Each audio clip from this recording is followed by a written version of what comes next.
A service of KIBMradio.com, the Internet's home for an all old-time radio.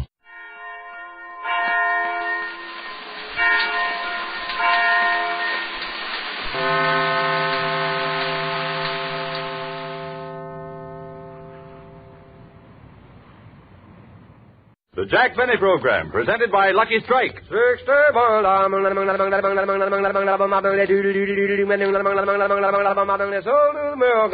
From first puff to last, there's never a rough puff in a Lucky. Yes, from the very first puff, you get smooth, mild, smoking enjoyment. The rich, mellow taste of fine tobacco. Because LSMFT, Lucky Strike means fine tobacco. And in a cigarette, it's the tobacco that counts. Now, fine tobacco costs more. And at the auctions, Luckies pay more, millions of dollars more than official parity prices to get fine, light, naturally mild tobacco. Tobacco that smokes cool and smooth with never a rough puff. The independent tobacco experts can see the makers of Lucky Strike consistently select and buy ripe, mellow leaf. And a recent survey shows more of these experts, auctioneers, buyers, and warehousemen, smoke Lucky Strike regularly than the next two leading brands combined. That's a tip for you, friends, for your greater enjoyment of smoking. Yes, for a smoother, milder smoke with never a rough puff. Smoke the smoke tobacco experts smoke. Lucky Strike. So round, so firm, so fully packed, so free and easy on the draw.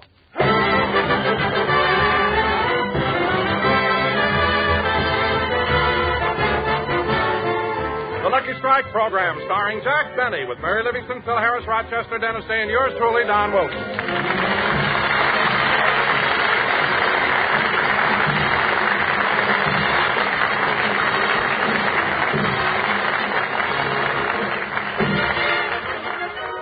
And now, ladies and gentlemen, let's go back a few hours. It's just before our regular Sunday rehearsal, and Jack is in his dressing room waiting for his guest star to appear.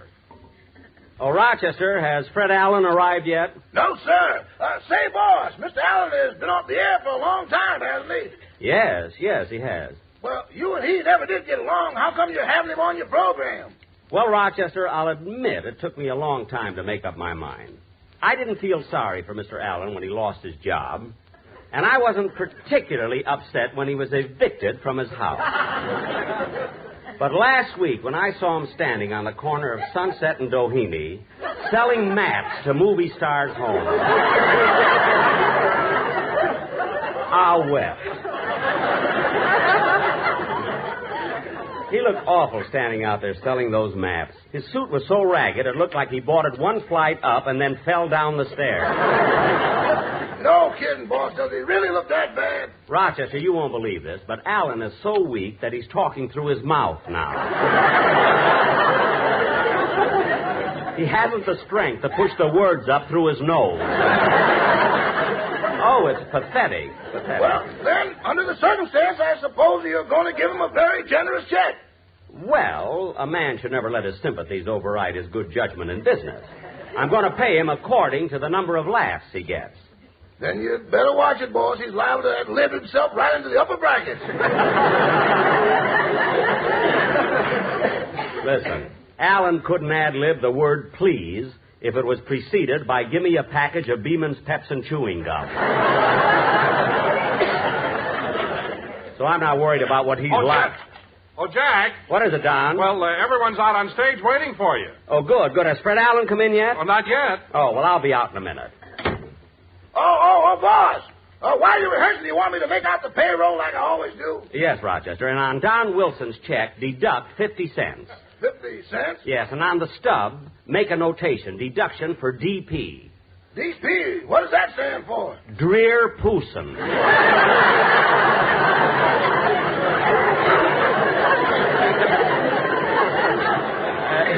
He'll understand.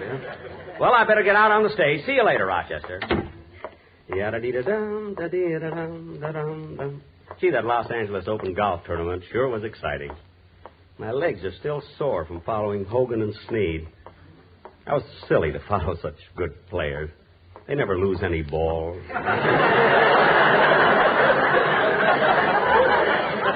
Yada-dee-da-dum, da-dum, da-dum, da-dum, da-dee-da-dum. Now, fellas, before we try that number again, I want to make a few changes. First trumpet, In the third measure, change the F sharp to an A flat. Phil. Just a minute, Jackson. Now in the second sax, in that first measure following the coda, change the D flat to an E natural. Look, now Phil. tenor sax, clarinet, and flute. Right after the andante, give me a little more pianissimo. Phil. Now let's have it. 1, 2.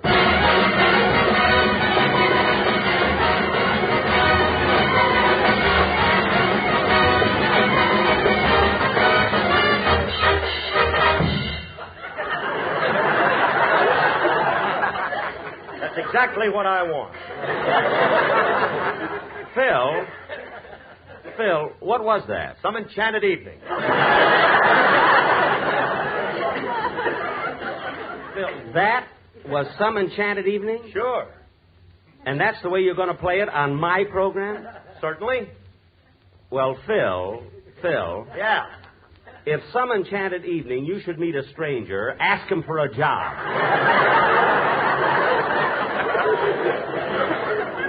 That was the worst. Wait a minute, Jackson. I forgot the most important change of all. Oh, I'm sorry. Joe, turn your trombone around. You're blowing in the wrong end. I wondered when you noticed that he's been doing it since 1936. Phil, if I were you, I'd worry less about the music and more. Jack, let's get on with the rehearsal. Well, we'll start when Alan gets here. Is Fred Allen going to be our guest? Certainly, Mary. I told you last week. I thought you were kidding. Getting Fred Allen is no surprise to me. What? I could see the handwriting on the wall. Dennis. You're in the middle of your season. You got to start getting laughs, kid.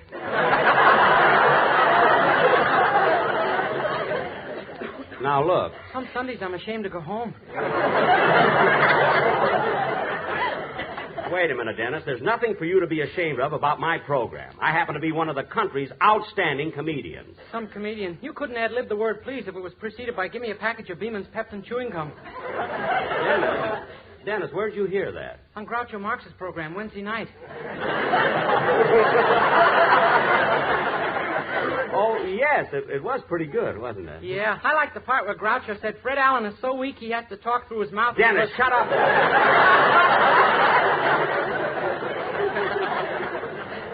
What a kid. Jack. What? I just look over the script, and from the jokes I've got, you must have stolen them from Death of a Salesman. What? I haven't got one good gag in the whole show. Well, it's your own fault, Mary. I had a very funny routine in there about your sister Babe, and you made me take it out. Of course I did. The horrible things you make me say about her. About Babe? Certainly. 1 week she's a model in a harness shop.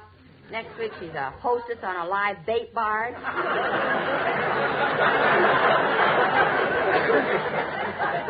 And the following week she's a sewer inspector at Pismo Beach. Well, what's wrong with that? What's wrong with that? People think she can't hold a job. Oh, well, then we won't tell any more jokes like that about Babe. And you can stop talking about her looks, too. Now, wait a minute, Mary. Even though it is your sister, let's face it. She never was exactly voted Miss America. No, but she came close. Close? Mr. America. Oh, yes. Gabby Hayes came in second, I remember. Anyway, Mary, if you object so strenuously to what we say about Babe, we'll leave it out of the Well, say, script. Jack, it's getting kind of late. Can't we rehearse without Alan? No, we can't, Don. Well, say, Mr. Benny, as long as we have to wait, would you like to hear my song first? Well, yes, Dennis, you might have... Oh, wait a minute. That reminds me of something.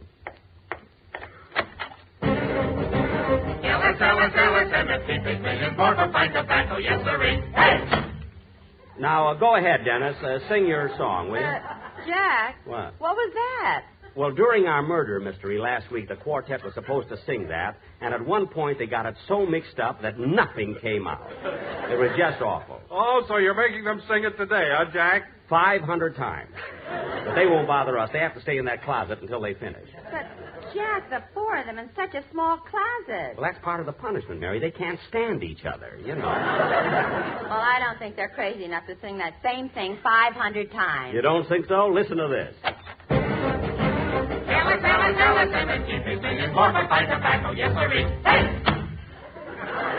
You see? Now, Dennis, go ahead and sing your song. 500 times? No, only one.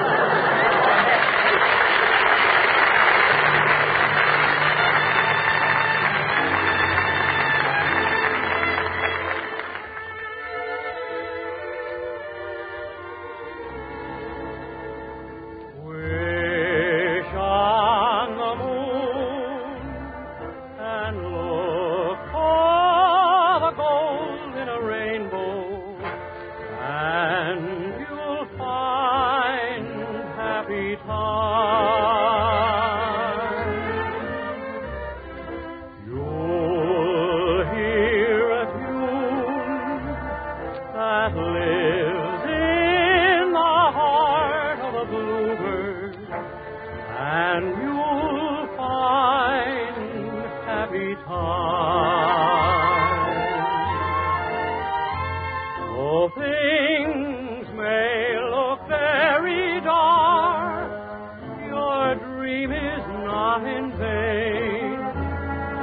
For when do you find a rainbow? Only after rain. So wish on the moon, and someday, it may be tomorrow, you will suddenly hear chime, and you'll have your happy time. Though things may look very dark, your dream is not in vain. For when do you find a rainbow? Only after rain. Through the moon, and someday, it may be tomorrow, you will suddenly hear chime, and you'll have your happy time.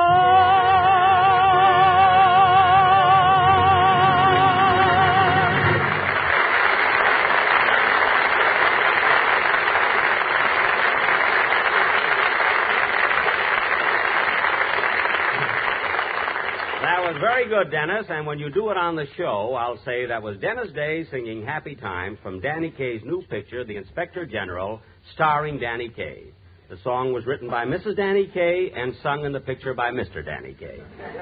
There, I guess that'll take care of the Christmas present I forgot to send them. Now, kids, let's try and...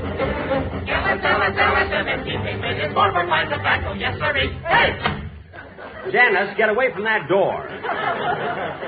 Jack, you've got to stop this. One of the fellas in the quartet look exhausted. Must be the tenor. They never do hold up. But maybe I ought to take a look.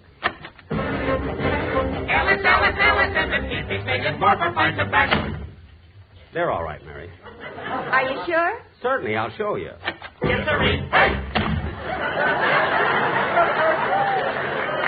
See, they're fine. Now, look, kids, I've made up my mind. If Alan doesn't get here for rehearsal in the next 10 minutes, I'm going to cancel him.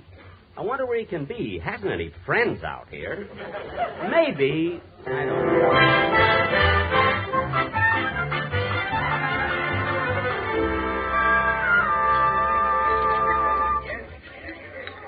Will it be anything else, Mr. Allen? Yes, waiter. I'll have another cup of coffee.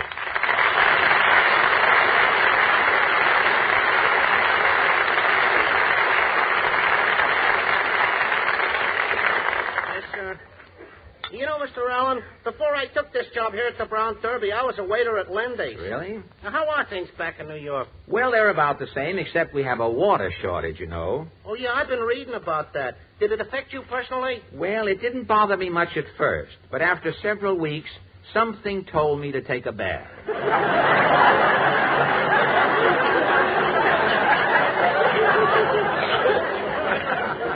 Gee, what did you do? Well, every day I'd lunch at the automat, and while the nickel changer wasn't watching, I would slyly pilfer half a glass of water, which I would take home and pour into my bathtub. Yeah? Then on Tuesday evenings, I would visit my friends, and while they were listening to my jokes on Milton Berle's program, I would siphon a little water out of their goldfish bowl. Huh? Oh, I used many other ingenious methods of collecting moisture. When pigeons weren't looking, I would raise them up slowly and drop my handkerchief into their bird baths. I'd follow window washers through the Empire State Building to catch their drippings. And I would purposely irritate little boys so they'd squirt their water pistols at me. Well, finally, after much waiting and hard labor, I had collected 4 precious inches of aqua pura in my bathtub. And then you took your bath? Oh, no, I rented it out. I'm not working, you know.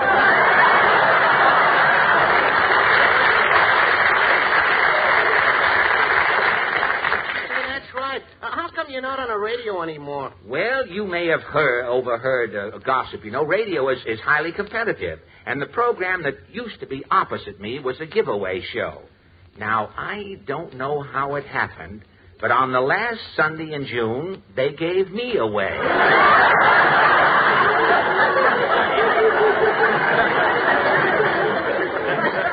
No. Yes. I was prize number 7. I came between a plastic zipper and a year's supply of strong hot dog food.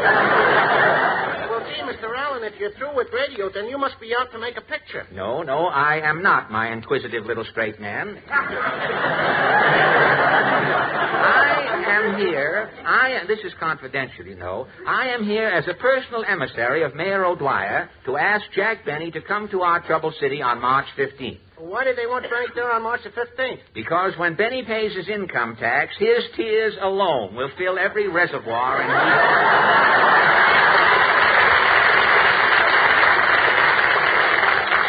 Hey, that reminds me, Mr. Allen, aren't you supposed to be on Jack Benny's program today?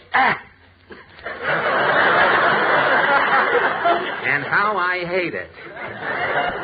Well, this is none of my business, but how much is Benny going to pay you? Well, I don't know yet, but my lawyer filed suit against him 2 weeks ago. Well, wait a minute. You ain't even been on his program yet, and you started suing him 2 weeks ago? My friend, when you deal with Benny, it's always best to get a running start.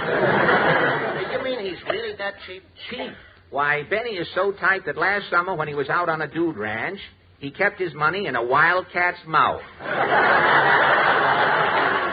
And he was snide enough to find a wildcat with tonsillitis so it couldn't swallow.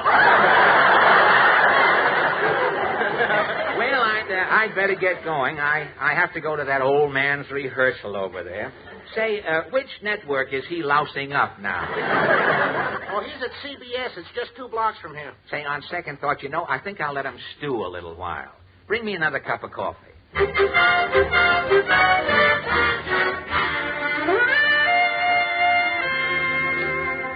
Gee, I can't understand what's keeping Fred. Oh, Jack, take it easy. He'll be here any minute. Well, when we go to court, I'm certainly going to bring up about him being late. Oh, Rochester, will you run out and see if you can find Mr. Allen? Maybe he's at Lyman's or at the Derby. Something. Yes, sir. What? Wrong door.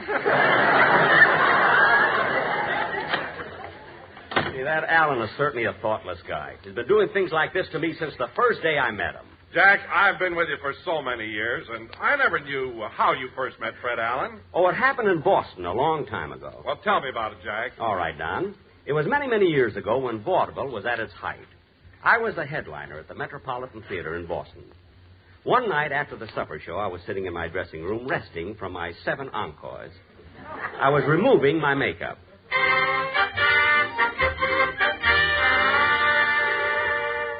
Gosh, they were a wonderful audience tonight. They made me take 7 bows. This makeup is hard to get off. Uh-oh. Gee, a gray hair. Imagine me getting gray. This is the first year I'm 39. Well, I'll just... Come in. Mr. Benny? Yes? Mr. Benny, my name is Fred Allen. Uh-huh. I'm appearing here at the Metropolitan. Well, that's funny. I don't remember any Fred Allen on this bill. I'm in the opening act. Oh, I thought the opening act was Fink's Mules. I took my makeup off, Mr. Oh, so you're with Fink's Mules? Uh-huh. May I sit down? Yes, but not too close. Now, what can I do for you, young man? Well, Mr. Benny, I am a great admirer of yours, sir, and I want to be a smart, sophisticated comedian like you. Oh, then you're a comedian? Yes, I'm just mule delineating for the time being. I am really a juggler, but I want to give up juggling because you can't get any steady booking. Oh, I don't know. Now, my brother worked for a bank, juggled their books, and got 20 years. You see, if you want to be a comedian, Alan, you better watch it. You see, you let that one get past you. Oh, it didn't get past me, Mr. Benny. I've been around mules so long, I didn't notice it.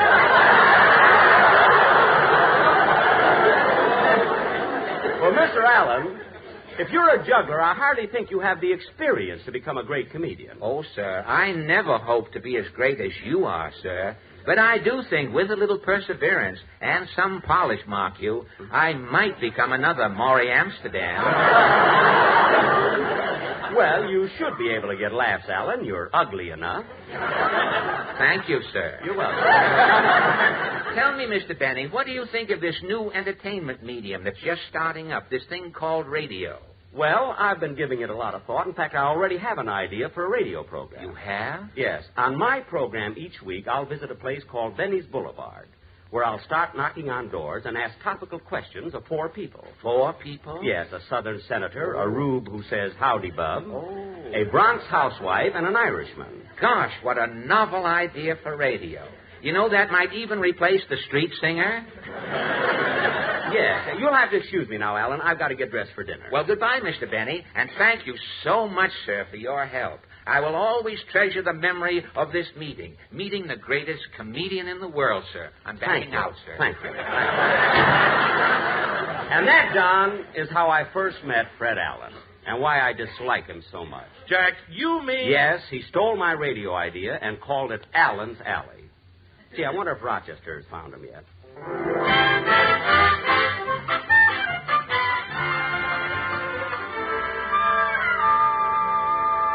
Say, waiter, I'll have another cup. Oh, there you are, Mr. Allen. I've been looking all over for you. Oh, hello, Rochester. Say, I was just getting ready to go over to the studio. Well, let's hurry, Mr. Bentley's awful upset. Come on, I'll show you the shortcut to CBS. Sure. You know, Rochester, I'm rather surprised to see that you're still Mr. Benny's valet. I thought you'd quit long ago. Oh, it ain't such a bad job. I get my 3 meals a day, and I don't work too hard, and I have a nice place to sleep. Well, I know, but what about money? Pardon? Money? What happens on payday? He gives me a whip and a chair and tells me to get it from the Wildcat.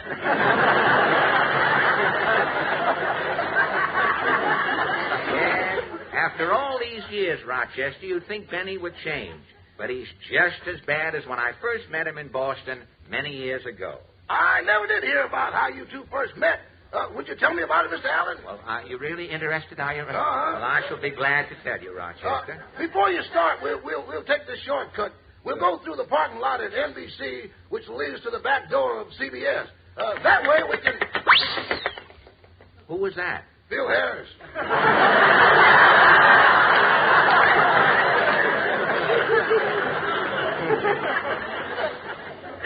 Now, Mr. Allen, tell me about how you first met Mr. Benny. Well, Rochester, it happened many, many years ago. I was headlining at the Metropolitan Theater in Boston. And one evening after the supper show, I was sitting in my dressing room removing my makeup. Oh, Gad, what a show. I'm all tired out from blowing kisses to the audience. 11 encores before I finally begged off. Come in. Mr. Allen? Yes? My name is Jack Benny. Well, I'm glad you got here. It's the cold water faucet that's leaking.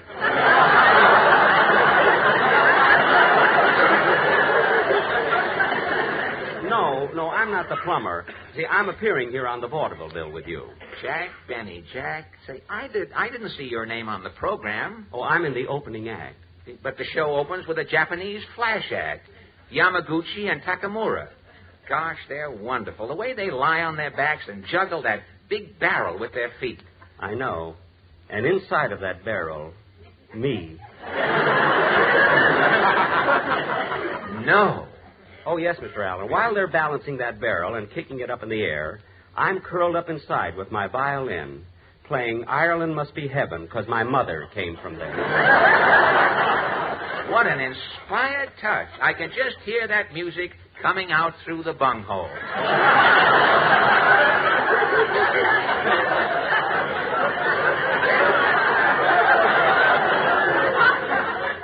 Well, so much for flattery. Now, what can I do? What can I do for you, son? Mr. Allen, sir, Yes? You've got to help me. I want to be a great comedian like you. I want to make a lot of money.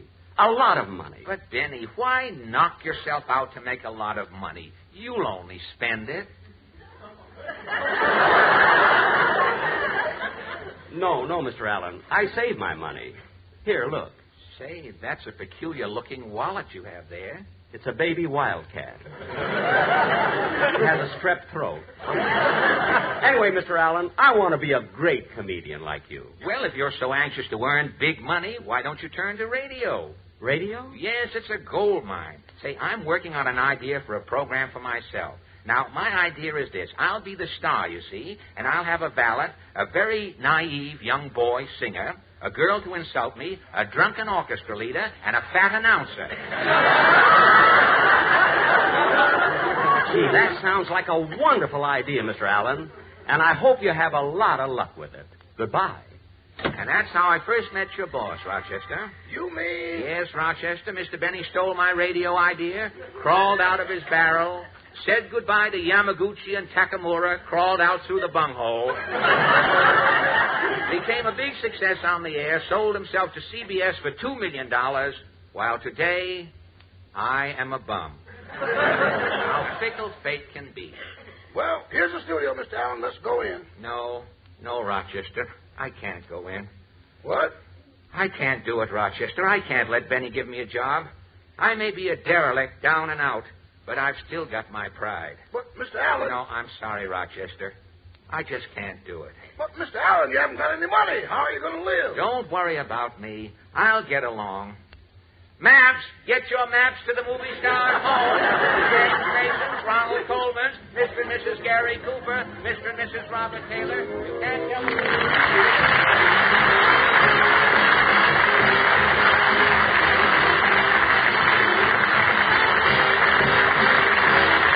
Jack will be back in just a moment, but first... There's never a rough puff in a Lucky because Lucky Strike means fine tobacco.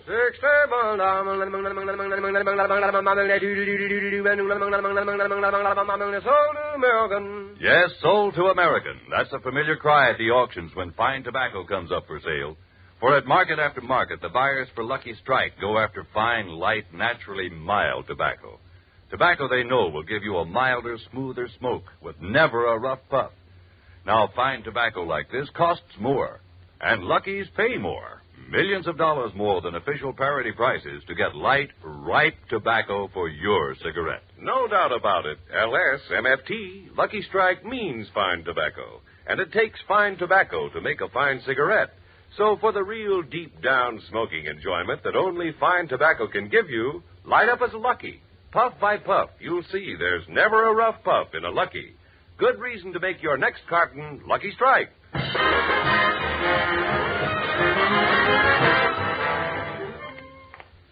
Mary, that's the worst thing anybody ever did to me. I'll never forgive Fred for not showing up. Oh, Jack, stop complaining. You had a good program without him. I know, but how could he do a thing like that? All right. Don't walk so fast. I can't keep up with you. Okay. Hey, mister, would you like to buy a map to the movie stars' homes? Don't you talk to me. Stupid man. Come on, Mary. Well, you might at least say hello to Portland. She's on the other corner. Oh, yeah. Hello, Portland. How are they going? Ladies and gentlemen, somewhere there's a boy who needs affection, advice, and guidance. But most of all, a boy needs a friend, a big brother. So why not you? Observe National Big Brother Week by volunteering your services now. Contact Big Brothers at Broad Street Station Building, Philadelphia 3, Pennsylvania. And be sure to hear Dennis Day and A Day in the Life of Dennis Day. Stay tuned for the Amos and Andy Show, which follows immediately. This is CBS, the Columbia Broadcasting System.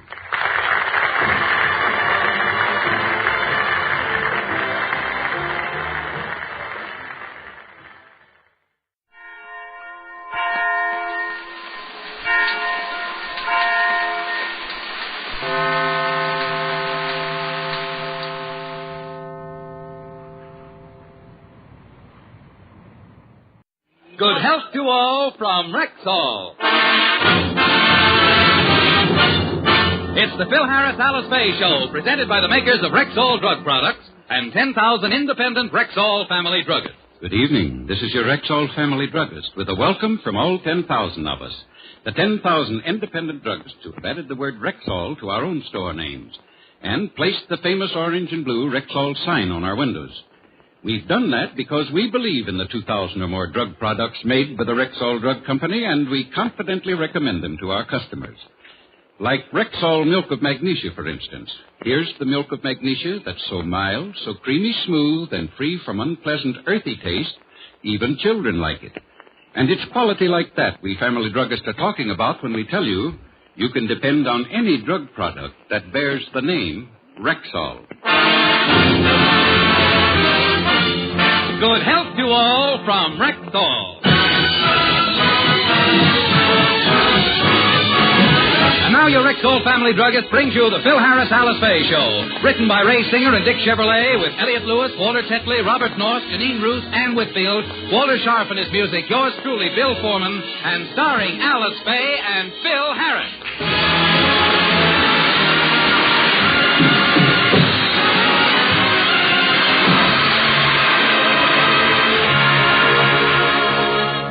Last night, Phil and Frankie attended a stag party at their American Legion post.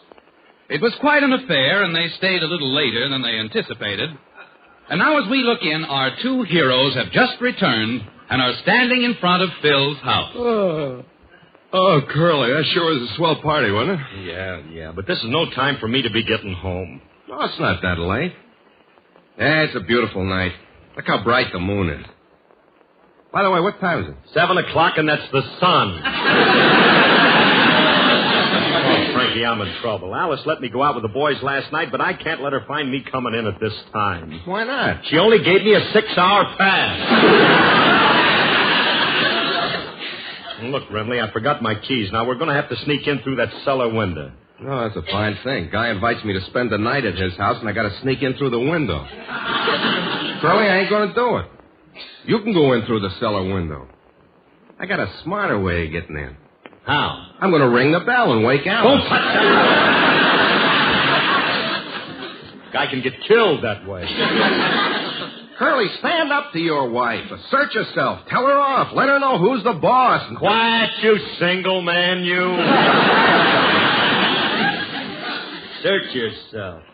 Now, come on, let's get in this cellar window here. Wait till I open it.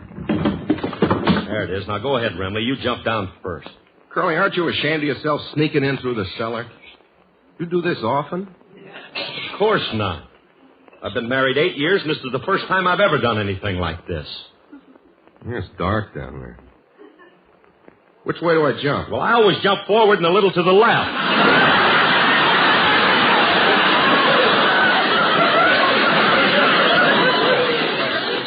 That way I land on the mattress I got stashed on. All right, Remley, go ahead, jump. Okay, here I go. Gotta get a new mattress one of these days. Roll out of my way now. I'm coming down. See? It's easy. Yeah. What the heck did you land on? Pile of cans and threw me up against the furnace. I think I put my foot through a pipe. Through a pipe? Oh, no. Oh, Remley, I hope you didn't break anything. Well, I'm too tired to look now. Come on, let's get up to bed. Yeah. I'm tired, too. Come on, we'll sneak up to the guest room, and then we get some shut-eye, huh? Now, look, let's be quiet about going up these stairs.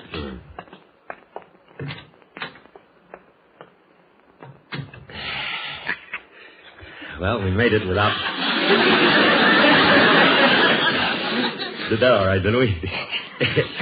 Alice never did wake up, huh? Oh, boy. How to get to bed?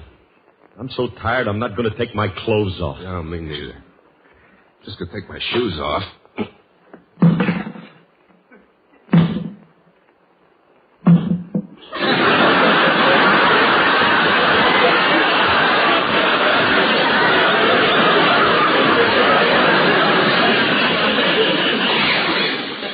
Are you through? Or are you going to sleep with the fourth one on? 3 shoes, that's pretty good, huh? I knew he had some talent somewhere. Oh, this bed feels so wonderful, Frankie. Yeah, doesn't it? Well, good night, Curly. Good night, Frankie. morning, Philip. Little punk, he made me fall out of bed. Willie, will you please go away? Get up now, Philip. Get out of bed or people will call you a sleepyhead. Thank you, Mother Goose. What are you doing here so early, anyway? We have a golfing date. Come on, get up. Get up, you rascal. Get out of here before I unscrew your head. Why don't you want to get up? Philip, did you get to bed late? Of course not. I just don't feel well. I was sick when I went to bed last night. You must have been sick. You didn't even stop to put your rag curlers on. All right, you got a small laugh. Now get lost.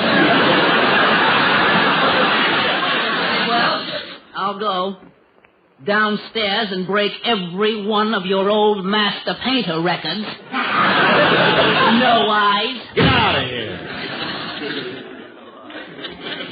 No eyes. I wonder if we could frame him and have him sent to reform school. All I want to do is go to sleep. Oh, boy. Me too. Good night, Frankie. Good night. You can't get away from Texas Joe, you vermin! You can't catch this car! I shot you! You're dead! And now you'll never get the secret formula, Ted! Come on, JR! Back to the hideout!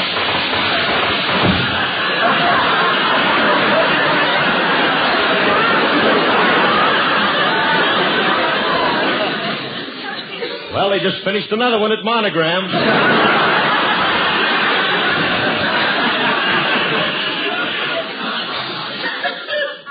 They didn't wake you up, did they, Frankie?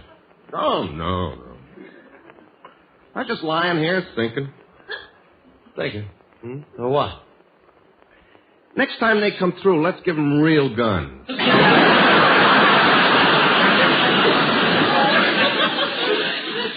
What kind of a joint are you running here, Curly? All right, forget about it. Let's get some sleep. No, I'd rather stay awake. What for? I hate to miss Olson and Johnson when they... Please, Remley, I'm too tired for tired jokes, huh? Good night. All right. Oh, quiet at last. Crush on you, sweetie. Quiet, will you? Stop that racket, please. Cut it off. Curly, is there an old Indian trail running through here? Frankie, what are you two doing sleeping in here? Sleeping, she said. If she wasn't my wife, I'd snatch her bald. What are you two doing in the guest room? You didn't get in late, did you, Phil? Nah. Whatever gave you that idea? Well, I waited up for you. What time did you get home, dear? I got home at exactly what time did you fall asleep, darling? Well, I went to sleep at 12 o'clock. Just missed me. I got in at 12:05. Are you sure it was 5 after 12? Well, I'm positive I can prove it. Frankie was with me. Frankie, what time did you get in? 7 o'clock. You want to make something of it? Honey, will you listen to me? He's just kidding you. Now, you don't think I'd stay out all night, do you? Nah. You trust me, don't you? Nah. Couldn't you two hire a room in a motel and do this? You don't think I'd stay away from you all night, do you, beautiful? I hope not, precious. I couldn't bear to be away from you that long, Angel. Oh, I know you couldn't, sweetheart. Oh, I gotta break up this marriage. Phil, there weren't any women at this party, were there? Heavens to Betsy, no. Say not. I don't know why you're so suspicious of me, Alice. You know I'm as innocent as a newborn babe. Speaking of babe...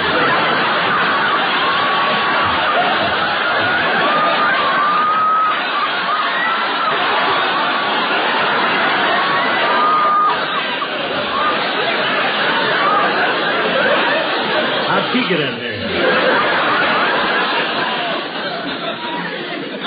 Speaking of babe, Curly. I heard that.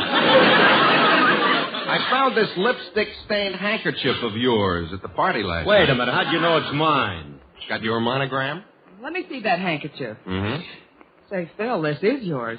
Look at that monogram. Yeah. P.H. And lipstick. L-I-P-S-T. I know how I brought the handkerchief home so you can wash it, Alice. I hope you can get the lipstick off. Stop saying that. Those are not lipstick stains. What are those red marks? I ate a jelly apple and shut up. The idea of showing Alice a handkerchief with lipstick stains on it. Are you trying to get her to leave me? Yeah. And Alice, when you go, take the kids with you so I can get some sleep. Frankie, that's my lipstick. I kissed Phil before he left last night. By the way, honey, you'll have to get up and fix the furnace. It's not working. Well, why don't you go down and look at it, honey? You can... Furnace? If you want me to, I'll go down and... No. You stay right where you are. Frankie and me can take care of that. Come on, Frankie, get up. We got to fix the furnace. Wait a minute now. Stop crying. We got to fix it, so get up and put your 3 shoes on. Now, come on. All right. If I ever sleep in this house again, I ought to have both my heads examined.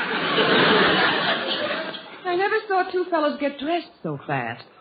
Oh, well, while they're gone, I'll finish my vacuuming and my song. I've got a crush on you, sweetie pie, all the day and night time. Hear me sigh. I never had the least notion that I could fall with so much emotion. Could you care for a cunning cottage we could share? The world will pardon my much, 'cause I've got a crush, my baby, on you.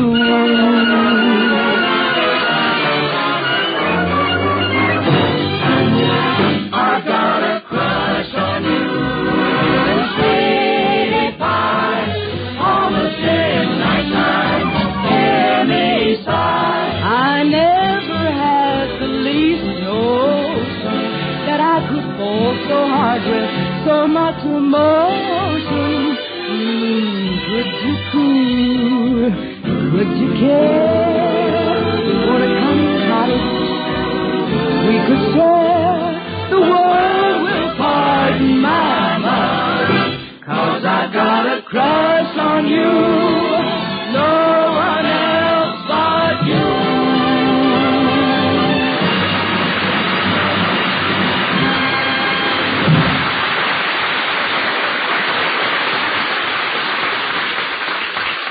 Well, Remley, you're certainly running true to form. You've certainly messed up this furnace. You landed on the blower unit and ruined it completely. Now we gotta fix it.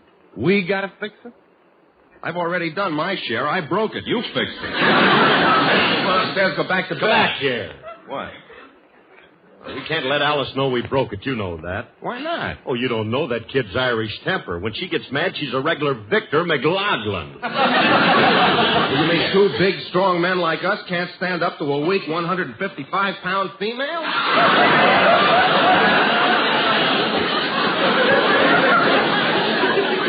Between the 2 of us, we can fracture her. Remley, will you listen to me? We gotta fix it. Now, can't you understand? If we fix it, it'll make Alice happy. Alice? Always got to make Alice happy. Our lives have to revolve around Alice. Sometimes I'm sorry we married that woman. She always has to be catered to. Started with the honeymoon. You wanted to go to Honolulu, and she wanted to go to Niagara Falls. So what happened? The 3 of us wound up at Niagara Falls. All right.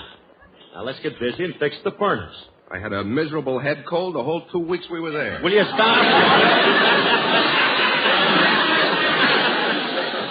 Let's get to work on this furnace. You broke the blower that forces the hot air upstairs. Now, we're going to have to get a new one, and I got news for you. They're very expensive. Buy a cheap one. Where?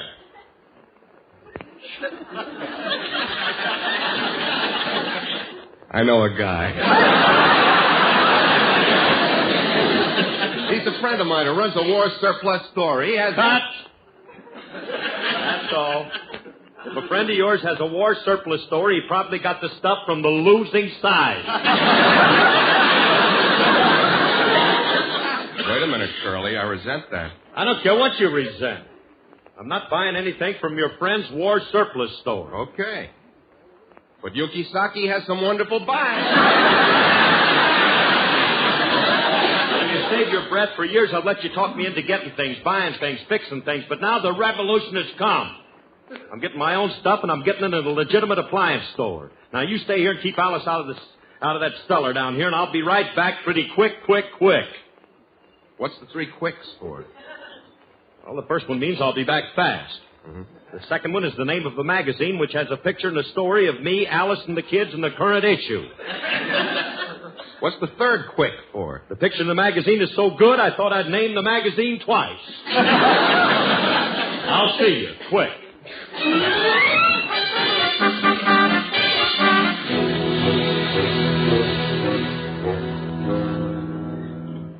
That's about time you got back, Curly. Have you got the blower? Yep.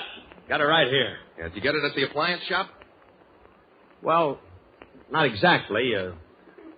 They wanted too much money, so I had a great idea. I went someplace else to get it.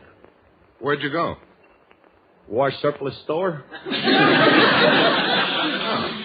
When I asked you to patronize my friend Yuki Saki, you wouldn't do it. Had to find your own place. I'll bet you got taken. I did not. How much did this stuff cost you? 50 yen.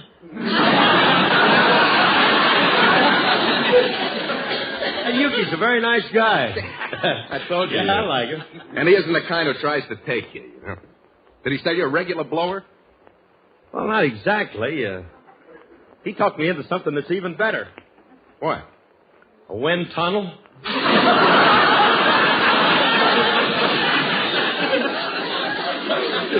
Very shrewd buy. Yeah, sure was. You see, this wind tunnel is better than an ordinary blower. See, this will really force the air through the house. How do we put this in? Simple. All we got to do is to force hot air from the furnace into the house, right? Right. But how do we get hot air into the furnace? Stick your heads in the grate and talk to each other. Hey, Julius, how'd you get down here? Miss Faye told me you were down here fixing the furnace. You mind if I watch while you do it, or have you finished lousing it up already? I know what I'm doing, kid. Now, look, Remley, all we have to do is to take the thingamabob and attach it to the whatchamacallit. Then we raise the who's-it, lift it over the thingamajig, and slide it into the what's-it. You know all the technical terms, don't you? You would, too, if you spent 4 years studying engineering at the Massachusetts Institute of Technicity. What was that again? Caltech. Curly, you better let me do it. Now, there's nothing to installing this. Listen closely. It's a cinch. All we do is disconnect the armature, run the conduit through the colliery shaft, connect it up to the rheostatic firmament, then raise the template till it bisects the transitory carburetor. You understand? Of course. What do you mean, of course? What did he say? He said there's nothing to installing this. Listen closely, it's a cinch. Then what? Then he started talking shorthand, and I lost Curly, there's only one thing that puzzles me. This thing's pretty powerful. How do we cut down the blower pressure? I knew you'd have to come to me sooner or later, Robert. It's easy. Now, look, it's got 3 speeds, low, medium, and high. Yuki said if we want it low, we attach the first wire to the second post. Or is it the second wire to the third post? Or was it the third wire to the first post? Hey, let's play it safe and connect all 3 wires to all 3 posts. This is what is known as moronic electronics. You know something, Frankie? You got something there. It's a wonderful idea. Hey, you're a genius, isn't he, Julius? Yeah. Mr. Emily, you got a great brain. Where'd you get it? It's nothing. I know, but where'd you get it? Now, will you keep quiet, kid? Now, look, Remley, you put the blower in place, and Julius, you hook up the wires. What are you going to do? You laborers need entertainment. So I think I'll sing to you.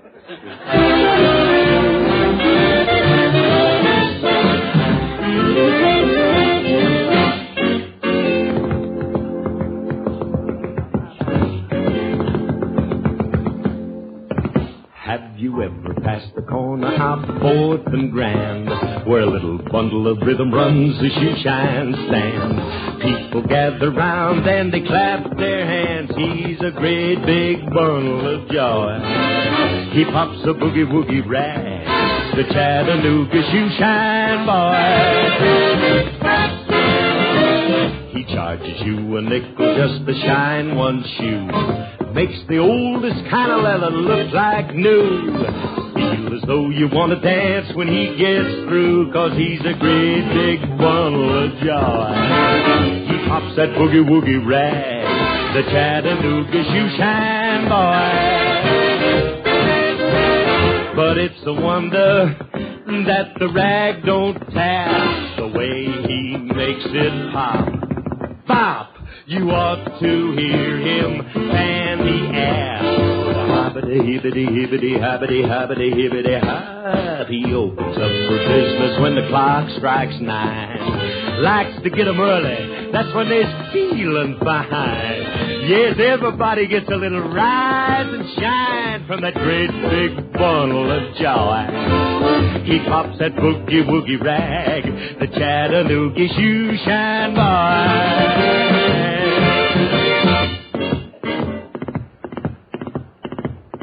Yeah, that's fine. Say, boy, what's your name? Scatman Roth. Oh, Scatman Roth, huh? Mm-hmm.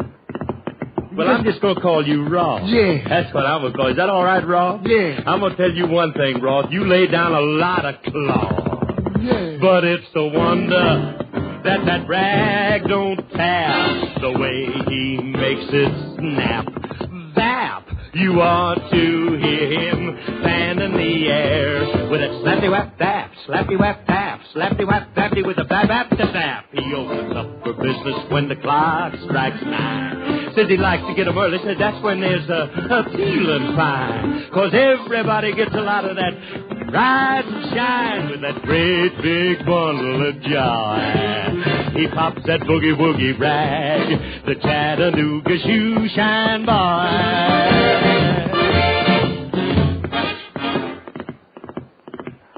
Boss, this is what you call flogging the floor shine. Yeah? Well, look at that. Say, what would you do if I'd lay down a half? Oh, man, a half would make me laugh. Yeah? 'Cause he's the Chattanooga shoe shine boy.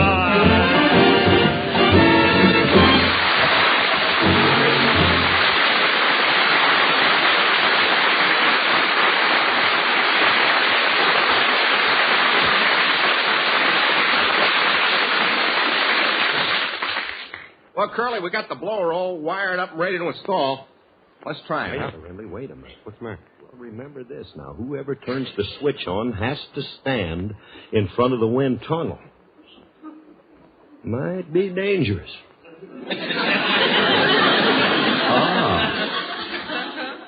Let Julius do it, huh? Wait a minute.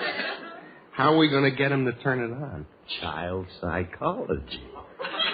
We'll make a game out of it, and he'll be begging us to let him do it. Now, get this. Hey, gee, Frankie, it's going to be fun testing this blower. I can't wait to turn it on. Oh, wait a minute, Curly. I want to turn it on. No, I want to turn it on. Don't be selfish, fellas. How about me? Oh, do you want to turn it on, Julius? No. This thing ain't gonna work. Well, it might. Turn it on and see. Okay. Stand back, Remington. Okay, Julius.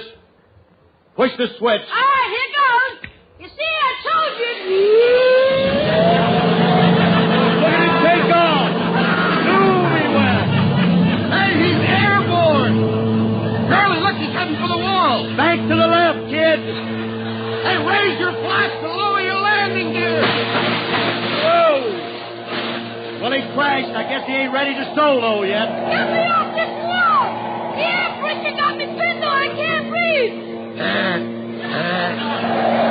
guys are always trying to kill me. What are you, a couple of shills for a nigger old day? Oh, nothing happened to you. What's going on down there? Oh, Alice, don't come down. The stairs are right in line with the wind tunnel. What are you talking about? I'm coming down and see. Floppy, take it gone? It blew her right back upstairs again. Remley, pull them wires out. Turn off that thumb. Yeah, okay. Turn it off. Here we go. Alice, are you all right? Yes, I'm all right. But wait till I come down and get my hands on you. Bill Harris, I declare war on you. Oh, Remley, let's get out of here. She's got that McLaughlin look. Where we going? To Yukasaki's. He's got a used bomb shelter. Come on.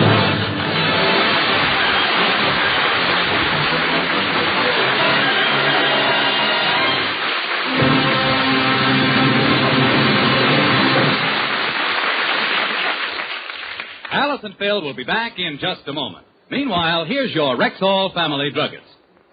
I never cease to wonder at the many ways scientists have learned to improve on nature. And it seems to me that Plinneman's, Rexall's popular multivitamin capsules, make a pretty good example. Why, how do you mean? Well, ma'am, long and careful study of the Plinneman's formula has enabled Rexall scientists to make the vitamins it contains more stable than they are in their natural state.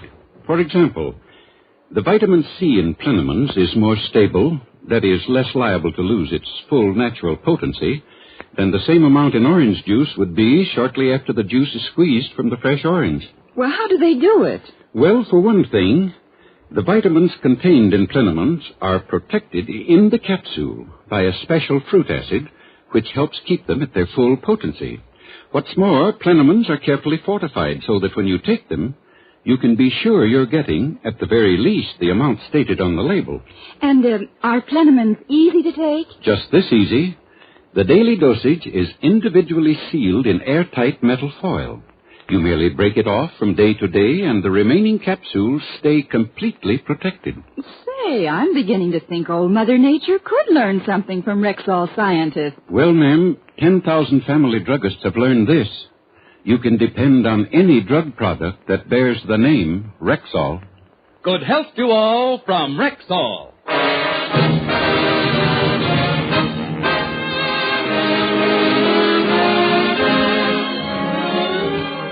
Bill, Alice, we have a distinguished visitor here today, Judge Harry C. Westover of the National Safety Council.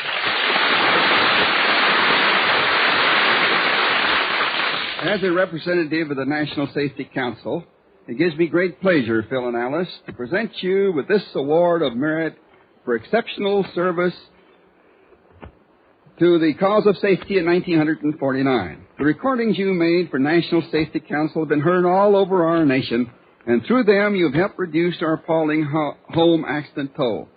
These awards are made to a very select few each year who have contributed their times and talents to the cause of public safety. Congratulations and best wishes to you two very generous and sincere people. Well, on behalf of Alice and myself, thank you very much, Judge Westover. Thank you. Thank you, and good night, everybody. Good night. The biggest discovery in years in the field of dental care is ammoniated tooth powder. That's why it's important for you to know that Rexall ammoniated tooth powder is compounded according to the original and official University of Illinois formula that has proved so successful in reducing tooth decay. Ask for Rexall ammoniated tooth powder at the store with the orange and blue Rexall sign on the window. And remember, you can depend on any drug product that bears the name Rexall.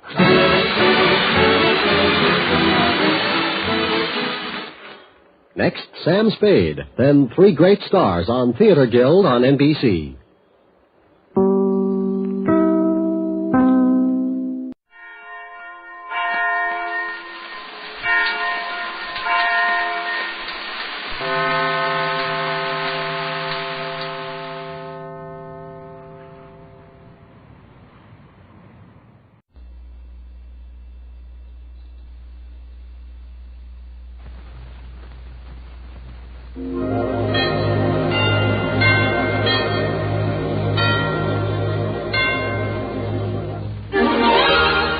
I was curious. I tasted it. Now I know why Schlitz is the beer that made Milwaukee famous.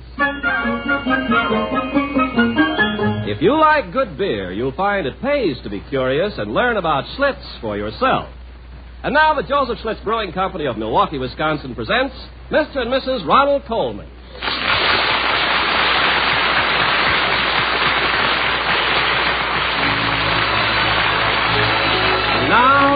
Halls of Ivy.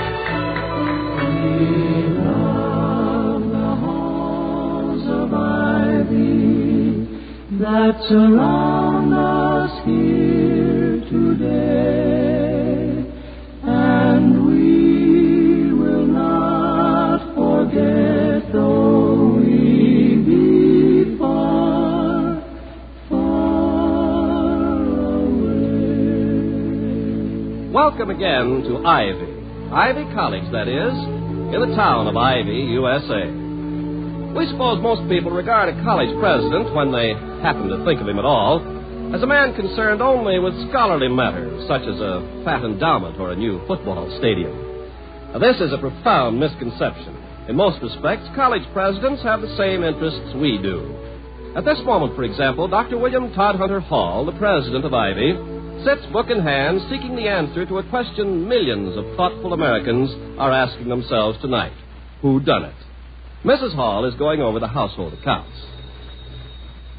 Toddy, the telephone. Toddy, please answer the telephone. I hear it, Victoria, but I don't see it. You were the one who wanted the extra long extension cord installed. I know I did. I thought it would be a convenience. I didn't foresee it as an endless series of rumps through the living room. Do you see it anywhere? It seems to be coming from that part of the room. It's coming from every part of the room. Look under the couch. This is one of the most infuriating... Yes, what is it, Penny? The telephone is ringing, sir. Thank you. We are trying to find it. I found the cord. That's good. Now follow it to the end. It's all right, Penny. Yes, sir. Well, answer it, Victoria. Wrong end. Not again. This happens every time. I can't... Oh, here it is. I've got it. Well done. Now, let's see who... It stopped. Yes, it's provoking to think it may have been important. It's even more provoking to think it may have been a wrong number. Stop worrying over it, Toddy. You said you were going to relax this evening. Go on back to your mystery. Is it a good one? Yes, very intriguing. And almost as bloody as Hamlet. Like another cushion? No, thank you, darling. I'm quite comfortable. I can reach it. Hello? Yes, speaking. Oh, good evening. Oh, fine, thank you. Tonight? Well, yes, if it's really important. When shall I expect you? Very well, then. Yes. Goodbye. The chairman of the board is coming over, Mr. Wellman. I suspect he has bad news for me. He sounded so horribly cheerful. Mr. Clarence Wellman, the stinker? The same. Chairman of the Board of Governors and spark plug of the Let's Drive Dr. Hall to an Early Grave campaign. Oh, dear. Couldn't you put him off? Seems such a shame to let yourself in for such dreadful dullness on your one free night. Oh, I doubt that I shall find it dull. Wellman and I share a common interest in... I wonder what sort of a nasty brew he's concocted this time. Well, go on. Do drop the other shoe, Toddy. You were saying that you and Mr. Wellman share a common interest. A common interest in what? My job.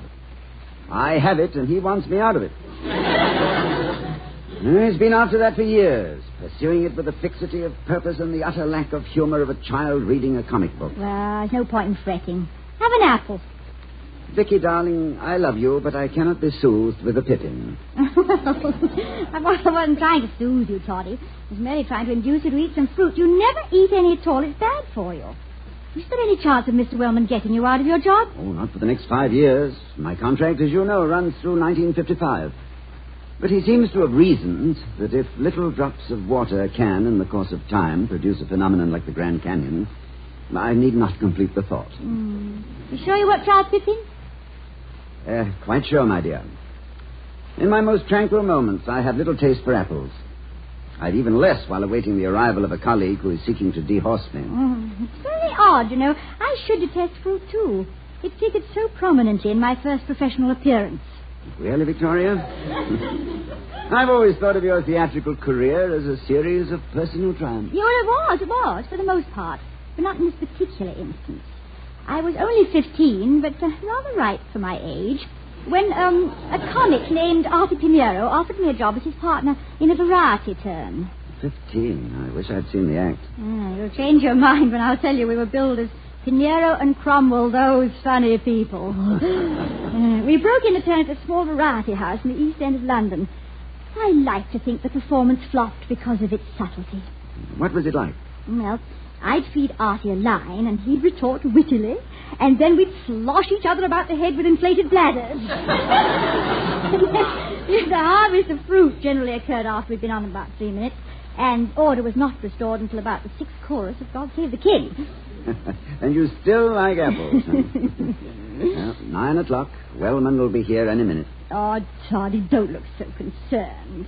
Do you think he's got some particular grudge against you? No, I don't think so. No, he's just a sort of an intellectual Sunday driver.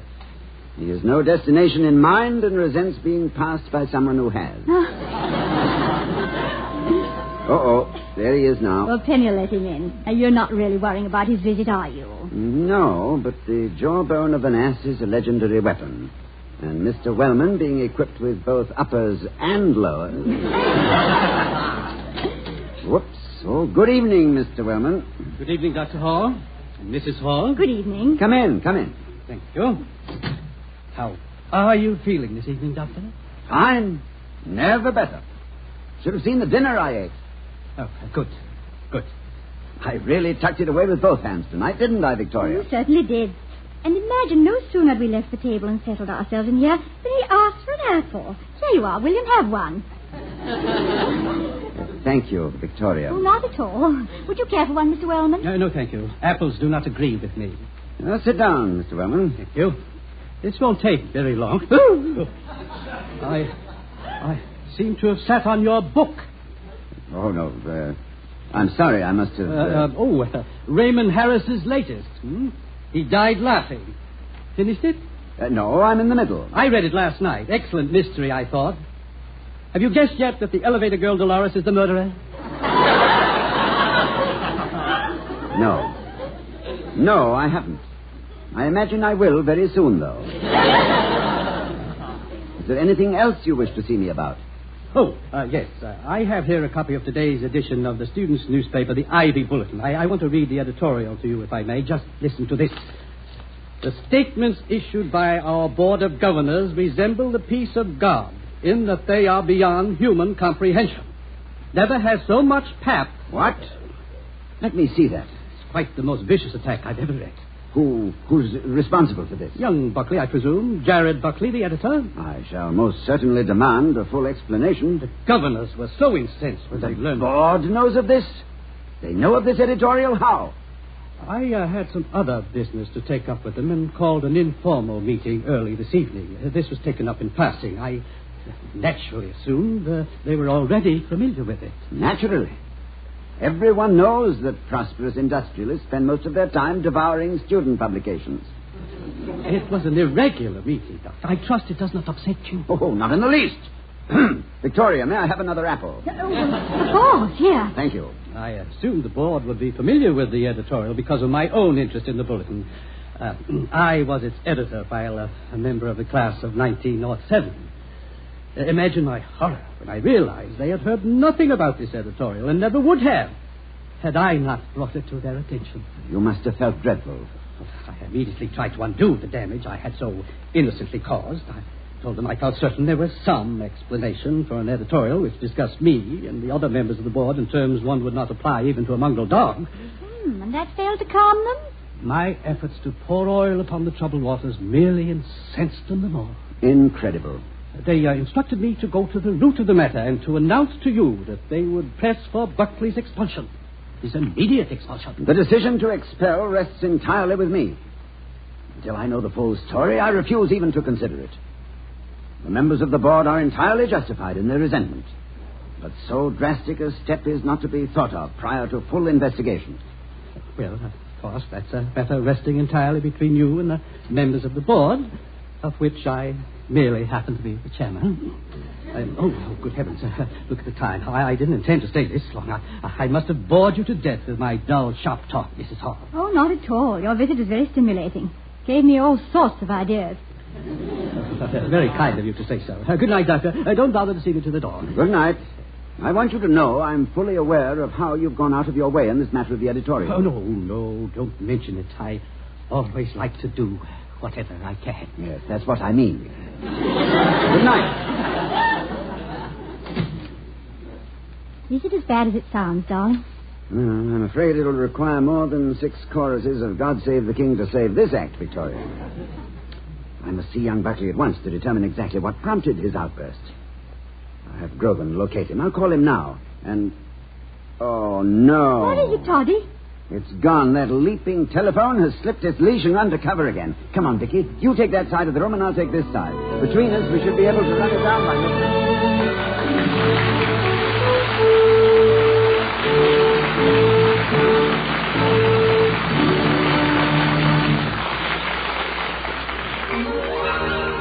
I was curious. I tasted it. Now I know why Schlitz is the beer that made Milwaukee famous. When you hear a man talk like that, you know he's had a pleasant experience, one that may suggest something equally enjoyable to you. So before we return to the Halls of Ivy, starring Mr. and Mrs. Ronald Coleman, let's hear what happened in a Rufus room when an amateur railroad tycoon entertained a man who could very well be a neighbor of yours. My story concerns a friend who loves to demonstrate the workings of his model railroad and how he put me on the right track to the beer that made Milwaukee famous. Now, if that sounds confusing, it's only because you weren't with me that evening when I helped my friend manipulate his model trains with a skill that would have put Casey Jones to shame. My wife was along, and as she says, you know how men are. So it was evidently no surprise to her that I became completely engrossed in switching tiny streamliners and backing freight cars all over the basement. But what did surprise her was that my enthusiasm for railroading evaporated so quickly. And I'll have to admit that my interest in model locomotives collapsed like a punctured balloon the minute that tray came round the bend. For the tray held Schlitz beer. Certainly I was curious. But certainly my friend, who is so exacting about details in his hobby, would be equally concerned with the fine points of any beer he served. So while everyone else was helping get the trains back into the roundhouse, I was savoring that first taste of Schlitz. Maybe my wife is right. Maybe I wasn't minding my manners. But I've been minding them ever since. For now, when we have callers, I'm a perfect host. I serve Schlitz. And I've never forgotten that I have my friend to thank for putting me on the right track to the beer that, to coin a phrase, established the reputation of a certain city in Wisconsin. What I mean is, no wonder they call Schlitz the beer that made Milwaukee famous.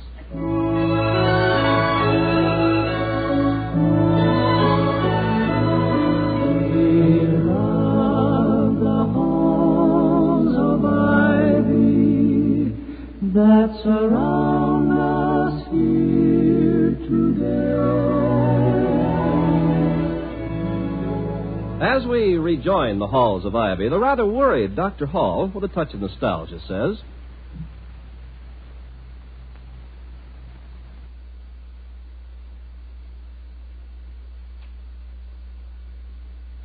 You know, Victoria, there are times when I wish I were a carefree undergraduate once more. Oh, stretch out on the couch, Toddy. Put your head in my lap. There. That's good. You know, in those days I used to wear a yellow slicker covered with funny sayings, such as banana oil. And I wore a blazing red felt hat known as a whoopee crusher. And I drove about in a purple Stutz Bearcat sounding an enormous klaxon horn incessantly. Whatever for? Why, I had to. In order not to be conspicuous. We were all alike. What the devil's the matter with Grogan and his campus police? Shouldn't take this long to find Buckley. Oh, relax, Toddy. I'm sure it's not... It's all right. Don't move, Vicky. I have my foot on it. Hello. Speaking. Yes, Grogan, have you found him? Good. Thank you very much. Good night. Young Buckley is on his way over. Now, you won't be too severe with him, will you, Toddy? You can be terribly intimidating, you know. Inasmuch as Buckley stands 6'4" and came out of the war covered with decorations for bravery beyond the call of duty, I don't think you need be unduly concerned for him, Victoria. If you must have fears, let them center about me.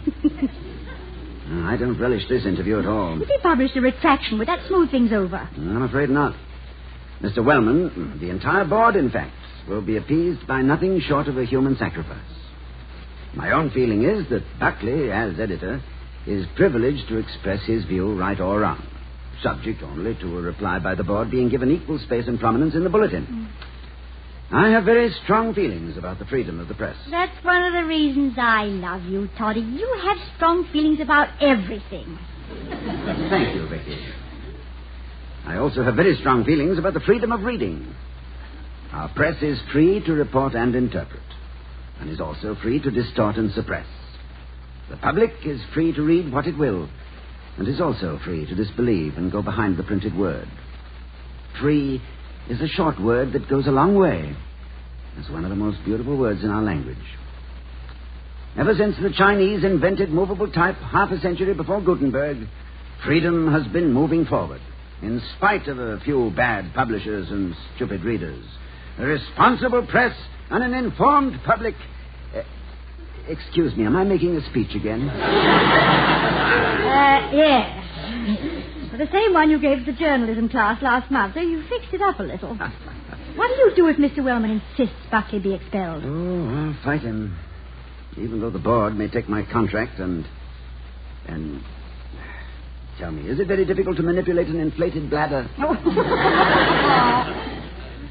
Before long, you and I may well find ourselves breaking in a new act in the East End of London. Well, it's not at all difficult. Cromwell and Hall, those two funny people. Tell me, lady, how do you know how to make a Venetian blind? No, how do you make a Venetian blind? You stick your finger in his eye.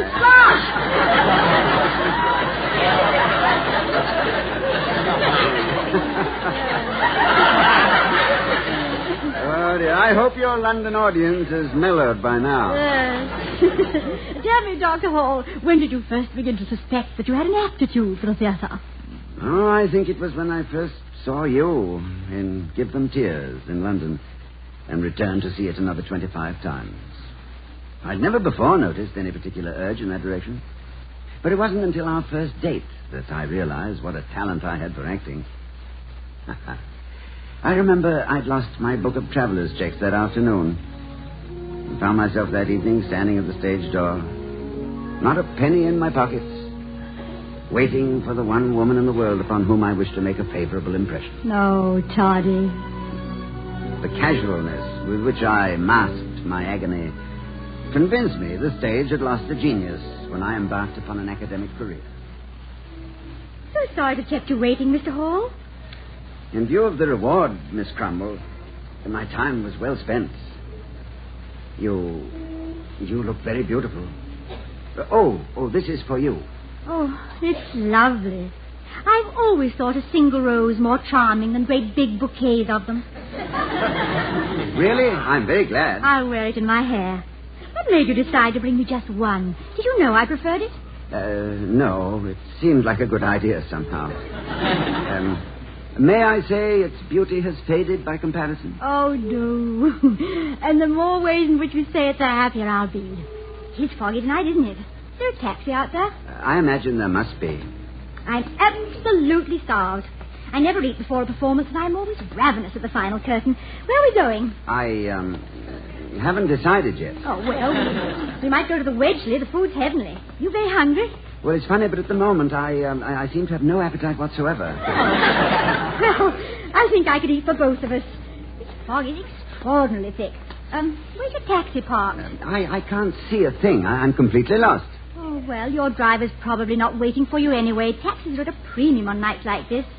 Fortunately, the Wedgeley's only round the corner. Do you mind walking? Not at all. In fact, I'm in favor of it.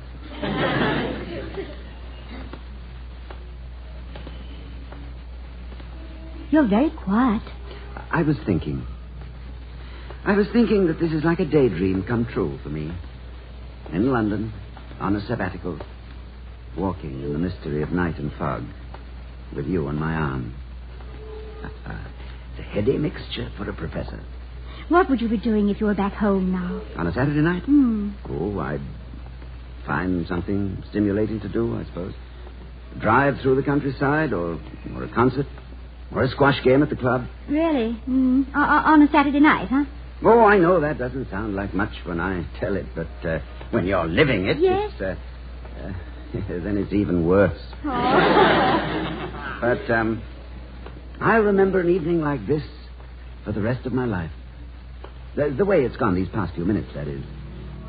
I think I'd best tell you now that I can't take you to the Wedgeley, nor any place else, because I haven't any money. What? I misplaced my traveler's checks. The only money I could raise was 2 shillings. Borrowed it from the doorman at the hotel. And I spent that for the rose. I'm terribly sorry. Oh, no. Don't apologize, please. How did you get to the theater from your hotel? You're stopping at the Hanover, aren't you? Yes. I walked. All the way? It's the other side of London. Oh, I started around 7. Shall I take you back to the theater? No. Professor Hall, may I say that never in my life has anyone walked a dozen miles to see me, and I'm very moved. Then I'm glad I ran part of the way. Oh. Do you think you could walk another 2 miles? Of course. Why? Well, my flat's only 2 miles away. There's a perfectly delicious steak waiting, and I happen to be the best cook in the world. Oh, thank you. Thank you. Why, not at all, sir. You've lifted a mountain from my heart. Do you mean you want to see him or don't you? I thought you'd be angry. Why should I be angry? Tidy, Penny wants to know whether or not to show young Buckley in. Buckley? Who's Buckley? Oh, Buckley! Yes, of course. Yes. Oh, yes. Yes. Show him in. Vicky, darling, will you entertain him while I put on a coat? A certain formality is required, and a dressing gown yes, is of course, hardly... of course. I'll be down immediately. Mrs. Hall? Yes. Good evening. Mr. Buckley? Yes, Jared Buckley, Corporal, United States Army. Retired. How do you do? Won't you sit down? Thank you. You've never been here before, have you? No, ma'am. This is my first visit to the powerhouse. The powerhouse. Is that what the students call it? Yes, ma'am. Well, this fire feels good. Winter is really here, isn't it?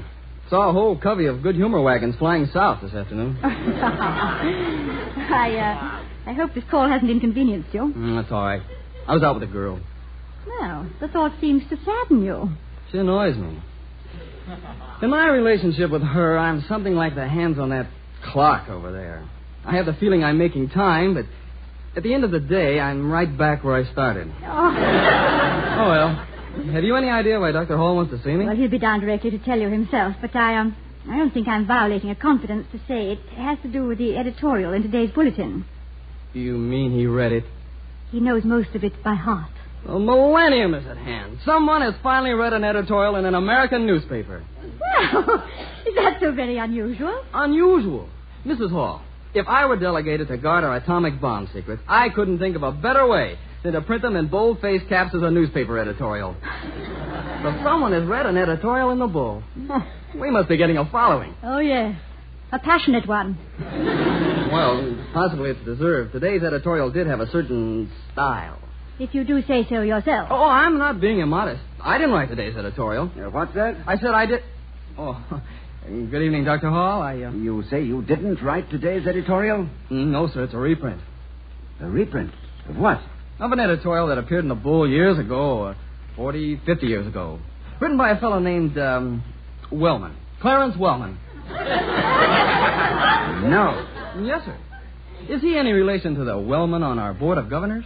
They are one and the same. I hope you're not angry, sir. Oh, no. No, quite the contrary. I have never been more pleased. Oh, I'm glad. I think you're doing a remarkable job with the Bull. Yes, indeed. Yes, sir, you'll be surprised at the comments I've heard. Oh, thank you. Thank you very much. Well, that's all I wanted to say to you. Thank you for coming so promptly. Yes, but what... Well, I mean, I don't understand. Why did... Oh, well, good night, Mrs. Hall. Good night. Good night, sir. Good night, and thanks again. Don't mention it. Good night. It's good to see you laughing again, Toddy. Oh, it feels good, too, my darling. Now, will you sit quite still while I make a very pleasant phone call? If you don't mind my snooping. I have neither the mind nor the will to stop you. Come closer. Who are you calling? You'll see. Hello, Mr. Wellman. Yes? This is Dr. Hall. Doctor? I am pursuing this editorial investigation with all possible speed. Your promptness is most commendable. Thank you. You consider the editorial most destructive, don't you, Mr. Wellman? More than that. Student opinion of this nature can destroy forever the authority of this college. And you feel, then, that nothing short of expulsion would be proper punishment for the author? Beyond expelling him, I personally would like to send him to prison. I consider the writer unfit for any association with Ivy. I see. Shall I say that to the board in the morning, Mr. Wellman? By all means. Very well. But before I hang up, I feel that you should know that Jared Buckley did not write it. Then who did? You did, Mr. Wellman, in 1907. Good night.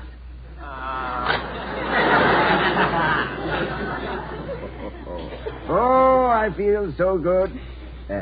Vicky, What? would you like to play a game I just thought of? A game? What game, Johnny? I'm going to blindfold you, hide the telephone, then go down to the drugstore and call you up.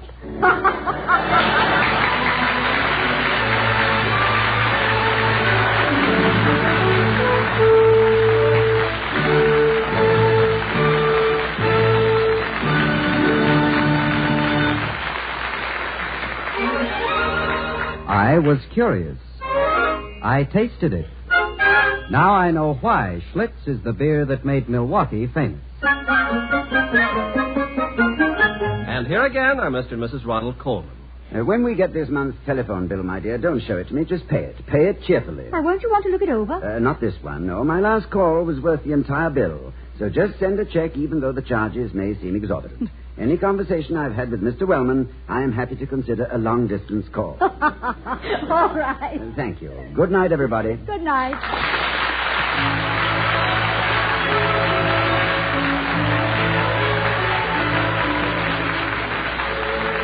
We'll be seeing you next week at this time at the Halls of Ivy, starring Mr. and Mrs. Ronald Coleman. The other players were Herbert Butterfield, Roland Morris, and Gloria Gordon. Tonight's script was written by Walter Brown Newman. The music was composed and conducted by Henry Russell.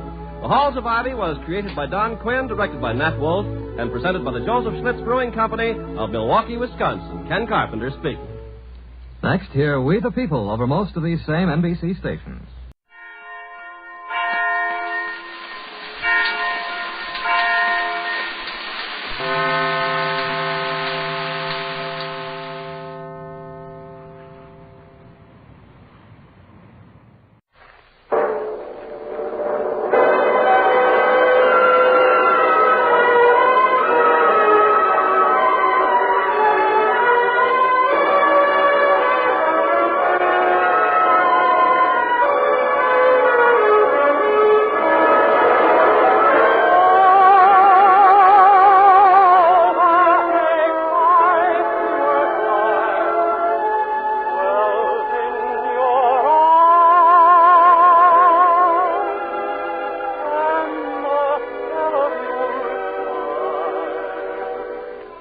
Ladies and gentlemen, Colgate Dental Cream presents The Dennis Day Show, written by Frank Galen, with Paula Winslow, Dink Trout, John Brown, Charles Dance in the orchestra, yours truly, Vern Smith, and starring our popular young singer in A Day in the Life of Dennis Day.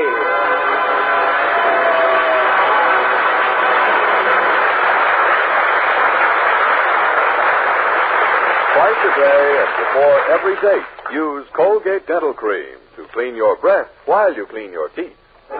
Here's Dennis to sing one of Harry Lauder's famous songs, The Wig-Wag Wiggle of the Kilt.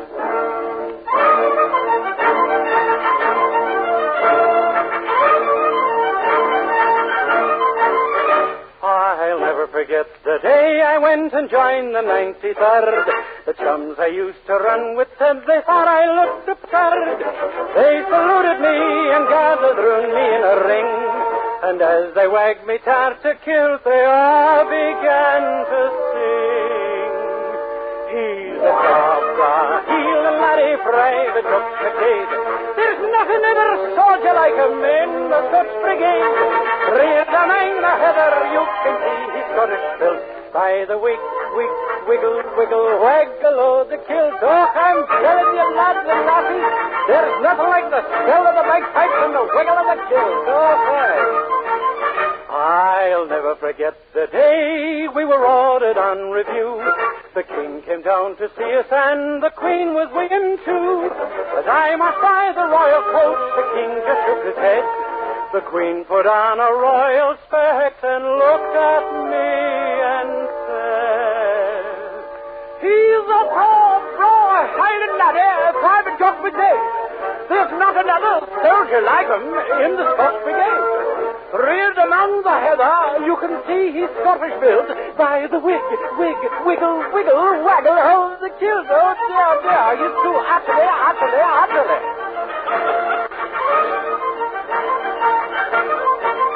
He's a brave, heeling laddie, Private Jock Brigade. There's not another soldier like him in the Scotch Brigade. Reared among the heather, you can see he's Scottish built by the wiggle, waggle o' the kilt. By the wag, wiggly waggle o' the kilt. Hoot, man!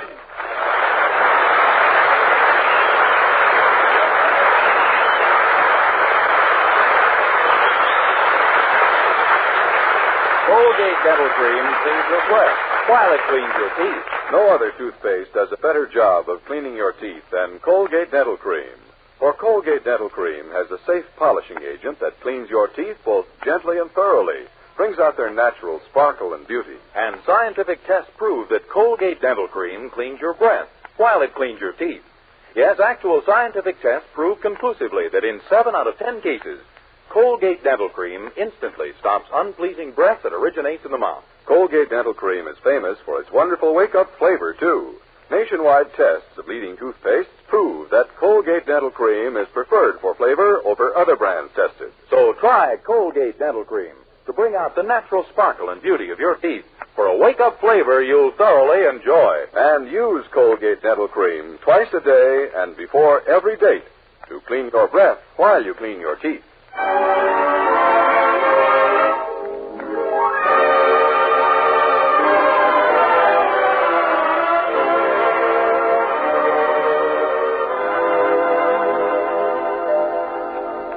Well, it's the dead of night now as we look in on the little town of Weaverville. Nearly 10 p.m. And our young hero, Dennis Day, is walking home from a movie with his girlfriend, Mildred Anderson. The picture they've just seen has evidently affected Mildred a great deal, for only now, as they near the Anderson boarding house, does she break the silence she's maintained since they left the theater. You know something, Dennis? I've been thinking. I know, Mildred. I've been watching you and admiring. It's that picture we just saw, the best years of our lives. Why, that could be the story of us, Dennis. Of your life and mine. It could? Oh, isn't the problem Dana Andrews had the same as yours? Didn't he come home from the war and have to take a job as a soda jerk just like you? Yeah, but he can always earn $3,000 a week on the side as an actor. That isn't what I mean, Dennis. Look at his marriage. His marriage? During the war, he got married in haste to a beautiful blonde with a gorgeous figure. When he came back and found out she wasn't his type mentally, he walked out on her. I know. Lots of things happen in the movies that don't happen in real life. But that's just it, Dennis. Unhappy marriages happen every day in real life. One of us could turn out to be exactly like that beautiful blonde in the picture. Oh, I could never make it. Dennis, I'm trying to get across a point. Oh. After Dana Andrews was married, he fell in love with Frederick March's daughter. The same thing might happen to you. How could it? I don't even know Frederick March's daughter. What I'm trying to say is, you might meet someone you like better than me after it's too late. Oh, never. Well, how do you know? Look, tonight as we sat watching that movie, you held my hand, didn't you? I couldn't help it. Your perfume inflamed me. All right. But have you ever sat in a darkened theater balcony with anyone else? Sure. And did you hold hands then? No. Why not? He was a fella. Dennis, tell me the truth. How many girls have you ever gone out with? You mean altogether, counting you? Yes. 1. There, you see? That's the point I've been trying to make. You can't be sure you're really, truly in love with me because you've never had an opportunity to test your love. But I don't have to test it. I'm sure of it. You can't be until you take out other girls, too. Well, I don't want to take out other girls, too, Mildred. It wouldn't be fair to you. Why not? Well, gee, you've got enough expenses now. Well, it might be worth it to make certain. No, Mildred. Other girls don't interest me in any way. I don't interest them. Are you sure? Have you ever tried to meet another girl? Well, I once dropped my handkerchief in front of one on the street. Well, what happened? She picked it up and blew my nose. I guess I'm just not easy to love. Other girls don't know you like I do, Dennis. Someday that wonderful personality that's deep down inside of you will come bursting out, and every woman in town will fight to get you. Gee, I hope you'll hide me till I get it back inside again. Oh, I will. Well, here we are at the house. Yes. Maybe we better say goodnight out here, Dennis. The folks are sleeping. All right. Mildred, that perfume you're wearing, it's... Mildred, could I mean, would you? Yes, Dennis? Would you shake hands goodnight with me? Yes, Dennis. Good night. Good night, Mildred. Chum.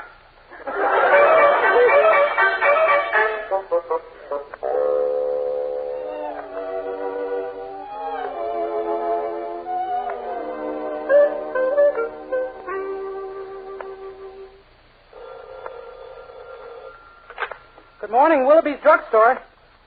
Oh, yes, Mrs. Willoughby. Huh? No, he isn't in yet. Oh, yes, ma'am. I'll have him call you the minute he gets here. Yes, ma'am. Goodbye. Morning, Dennis. Morning, Mr. Willoughby. Your wife just... Say, how come you're wearing hip boots and fishing clothes and got those two poles on your shoulder? Yes.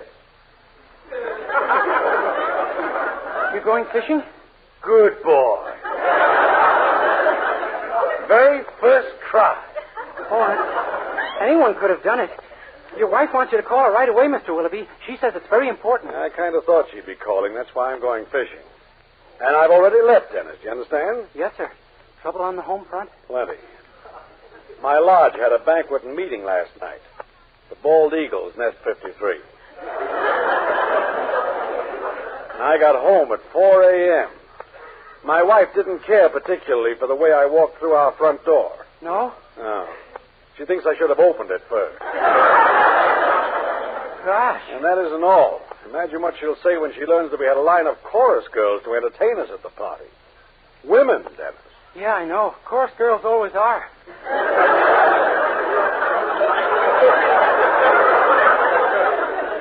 You're so right. And if memory serves, I got rather friendly with one of the dear creatures in a perfectly harmless way, of course. Oh, your wife wouldn't mind that. The average woman wants her man to test his love for her. Oh, really? Well, my wife happens to be well below average. I guess I'm luckier than you that way. Undoubtedly. Now, if you'll run to the back of the store and make me up a few liverwurst sandwiches to take along, I'll be on my way. Yes, sir. I'll have them right away for you, Mr. Willoughby. Oh, my head. Why do I do these things? Hello, little bald eagle. Remember me from last night, little old Dixie with the cute little Trixie? Yes. Yes, indeed. How are you, friend? Friend? That isn't what you called me last night. All right. Snuggle poo. That's better. Remember you told me to look you up sometime? Well, here I am. Oh. Did I say that? Uh-huh. A friend of mine snapped a picture at the party last night. I thought you might like to see it. Or perhaps your wife would. Picture? A group picture? Just you and me, sugar. Why, that's a small group, isn't it? Were we close together? I was sitting on your lap. That's fairly close together. Isn't it? It's such a nice picture, I want you to have it. That is... If I pay for it. Oh, you're a quick one. And after all, what's $50 to a man like you? 50? Only a big drugstore and all. No, wait a minute. I lied to you. I don't own the store at all. Huh? And I just work here. The real boss is... Say, if I put you next to a real sucker, Will you give me that picture? Who is he? The head of the whole drug chain. Why, $50 is dirt with a guy like that. He's good for thousands. His name is Dennis Day. And he's right here in the store now. Oh, a big tycoon, huh? Yeah. Now, give me the picture. Well, okay. But this guy better be all you say, Sugar. Oh, he is. Only don't be surprised if he seems a little puzzled or bewildered at first.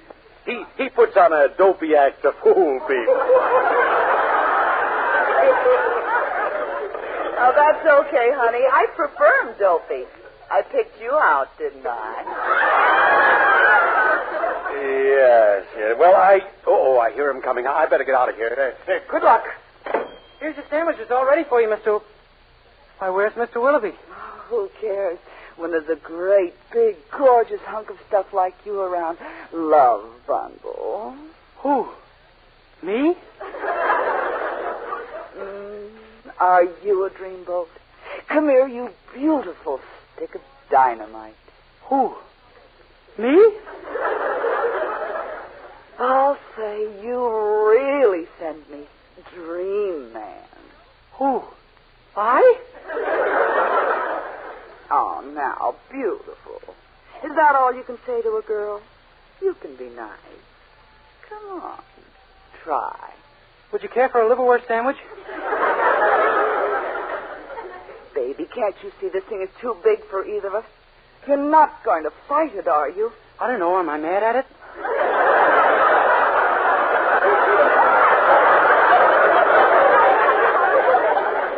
Doll face, don't you know what's happened? I think I do. My personality's burst out. I'll say it has. I was warned that someday it would. You desire me, huh?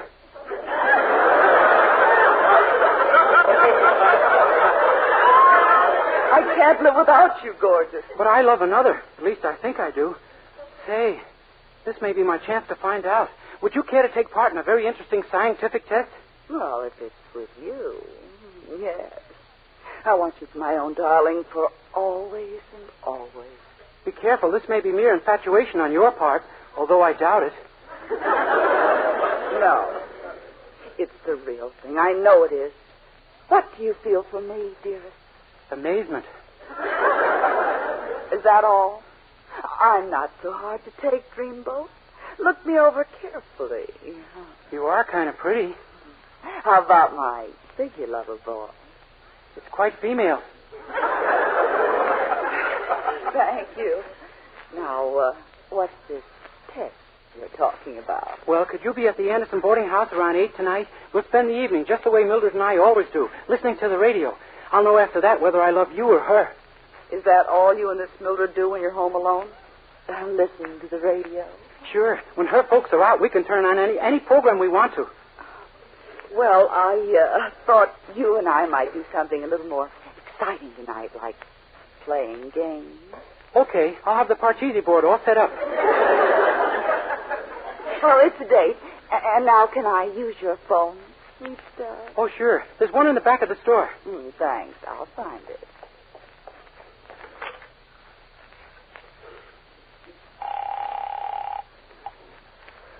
Hello. Sam, this is Dixie. Listen, I got the prize sucker of all time. Willoughby? Better. A rich kid that's never been kissed or taken. Tonight he gets both. We pull the old Badgie game, huh? Right. I'll have in my arms at the Anderson boarding house on Elm. At 8:25, you rush in as the angry husband. We'll shake him down for every cent he's got. Great, kid, great. I'll be there at 8:25 on the dot. Bye-bye. Did you get your party okay? Oh, yes. I told my old gray-haired mother I'd be home a little late. Well, till tonight, brown eyes. You and I. All alone. Gee. Say, I don't even know your name. It's Dixie, honey. And after tonight, you'll remember it for a long, long time. Good night, you beautiful hunk of... Oh. Gosh, Mildred may be right. These may be the best years of my life. Hello? Yes, Mrs. Willoughby. No, ma'am. He left for the mountains 10 minutes ago. Ma'am? No, he left for the mountains 10 minutes ago to go fishing, and he hasn't come back yet. What? Ooh, what you said. Huh? Oh, in case he calls, you'll be at Mrs. Anderson's house? Okay, Mrs. Willoughby, I'll tell him. Bye, Mrs. Willoughby. Gee, was she mad. I'm going to wash out my ears with soap.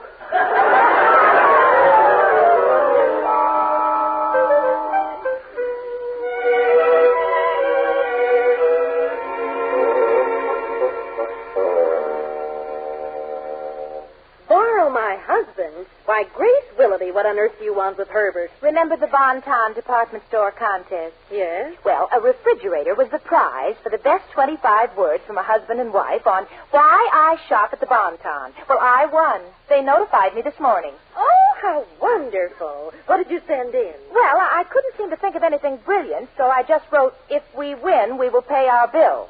They seem to like it. Well, what's Herbert got to do with all this? Well, the Bon-Ton wants a picture of the winning husband and wife.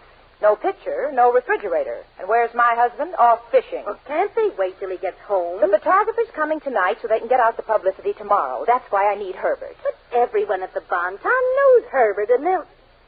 Wait a minute. How about Dennis Day? Dennis Day? Who'd believe I'm married to him? Besides, he'd blab it all over town. Well, don't tell him what the picture's for. Flatter him into having it taken with you. Flatter him? Yes. You stay to dinner and tell the photographer to come over here right afterwards. And if he walks in and finds Dennis with his arms around you, he'll believe you two are married. Well, I'll try it, but it's an awful thing to go through just to keep food cold.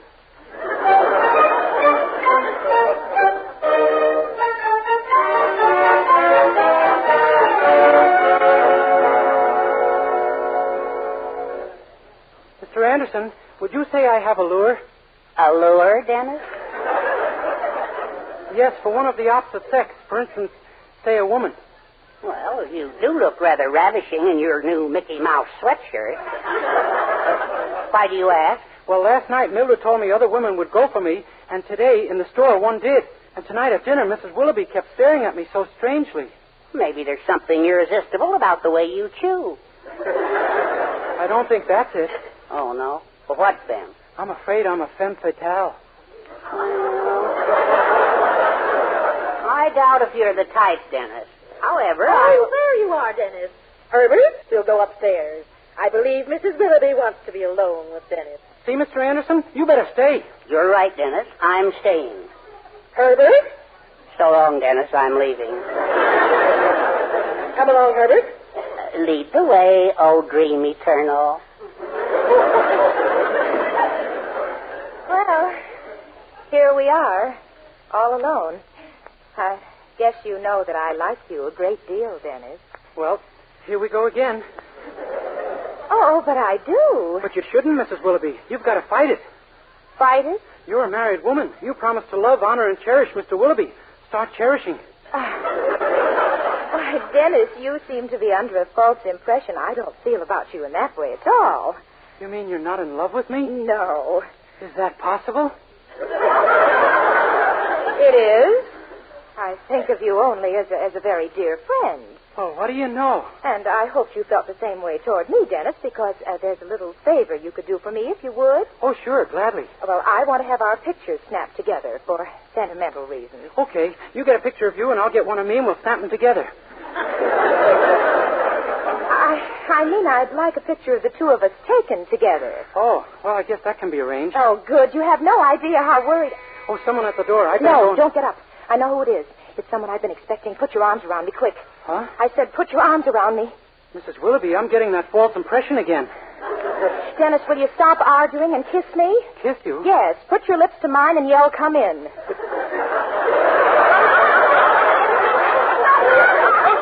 It won't come out very clear. Oh, well, for goodness sakes. All right, I'll answer it. Hello, I'm from the Bon-Ton department store. Mrs. Willoughby told me to come to this address and take a picture, that right? Yes. Yes. My husband's in the next room. Will you follow me, please? Dennis, this gentleman is a photographer. Boy, you sure are a woman of action. Well, I'm ready. You, huh? I thought you'd be a much older man. Me? Oh, no, I've never been any older than this. Would you make this just as fast as you can, please? We haven't got much time. Yes, ma'am, I'm all set. Put your arms around her, sir, and hold her as close as possible. But isn't that kind of intimate? Sure, that's the idea. But suppose my girlfriend sees it. What'll she think? Well, Dennis, we won't worry about that. Say, you're really broad-minded, lady. Please, let's just get on with the picture. We don't have very much... Oh, come in. Dennis, darling. Dixie. Am I late? Who's she? Another girlfriend of mine, a different one. Why ain't my family like this?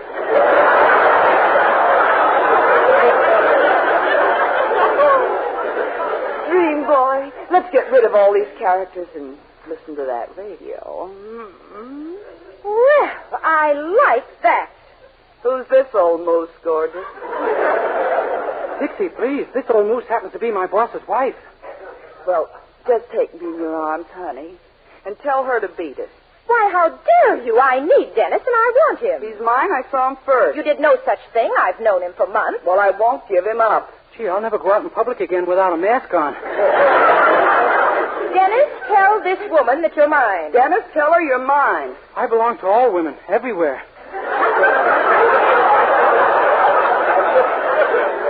What would a sweet, intelligent boy like this want with a woman like you, anyway? All I know is he's gorgeous, and I want him. Well, he's much too fine a person to be fought over like this. Yeah, I'm too fine a... You shut up. Excuse me. That's kind of interesting, you know?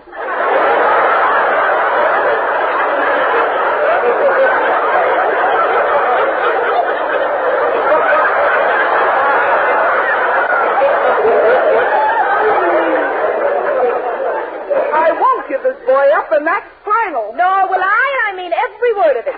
What is all this noise I've been hearing? Dennis, come here. I'm sorry, Mrs. Anderson, but you'll have to wait your turn. What? Well, I have... Dennis? Mildred. Hey, Bud, you're going to get in trouble. You got a monopoly.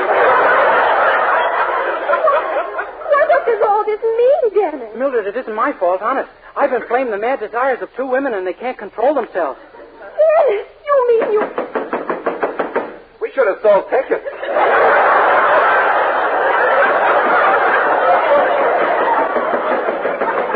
Oh, my gosh, it must be Sam. Aha, you home wrecker. So I find you in a lonely rendezvous with 2 men and 4 women? No, you, Sam, we're out of luck. Let's get out of here. Well, say, come on. I'm leaving, too. I should figure who's married to who in this setup. Well, there goes my refrigerator, thanks to Dennis Day. Me? Mrs. Willoughby, what I shall speak to my husband about you, young man. Good night. Mrs. Anderson, what is she... Don't bother me. I'm going to bed. Mildred, what are they... Oh, women. Oh, you beast. You cat. I never want to see you again. Mildred, Oh, gosh. Well, I might as well go to bed, too. In fact, there's nothing else I can do. I think my personality went in again.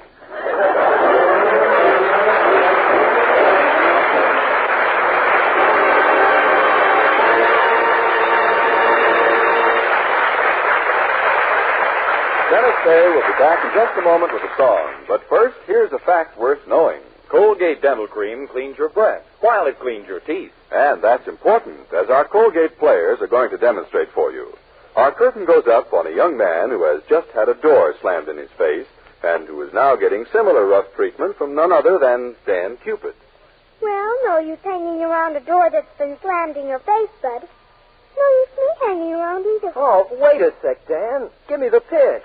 Your girl gave you that when she slammed the door in your face, pal. Your language of love, Bud, she said scram. But how come both you and Mary dropped me like a hot potato? Come on, Cupid, give. Okay, Careless, here it is. Your girl's gone, and I'm going. Because you ought to have a serious talk with your dentist. And here's what Bud found out.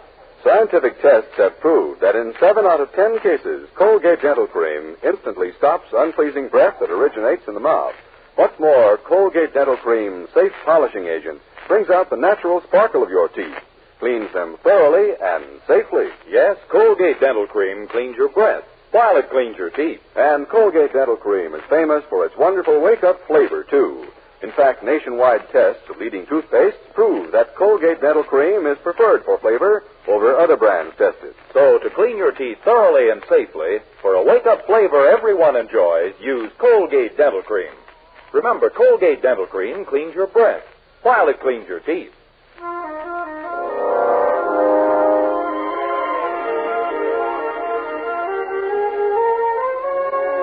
Here's Dennis Day with Charles Dant and the orchestra to sing Life Can Be Beautiful. Life can be beautiful. How do I know? Somebody beautiful just told me so. Life can be summertime when it's really fall. Love can come anytime at all. Night can be heavenly. Take nights like this. What makes them heavenly? Only your kiss. All these many years, if I always knew that life could be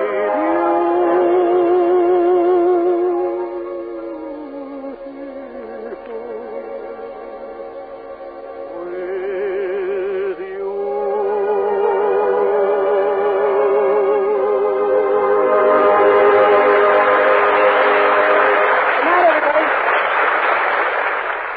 It's new, it's amazingly different. Not a liquid, not a soap, but an utterly new cream shampoo that leaves hair soft, radiant, glamorous, and also easy to manage.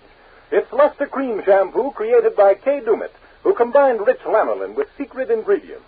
Use Luster Cream Shampoo and see how soft, how naturally lovely, how brilliantly alive and well-behaved your hair can be.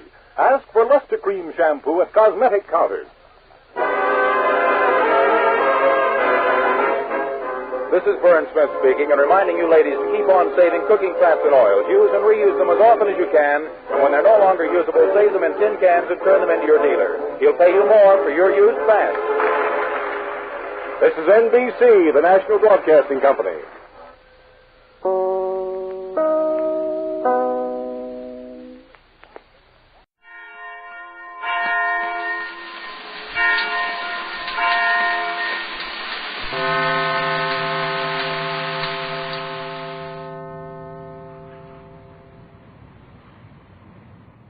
From Hollywood, Colgate Tooth Powder for a breath that's sweet and teeth that sparkle presents the Mel Blanc Show.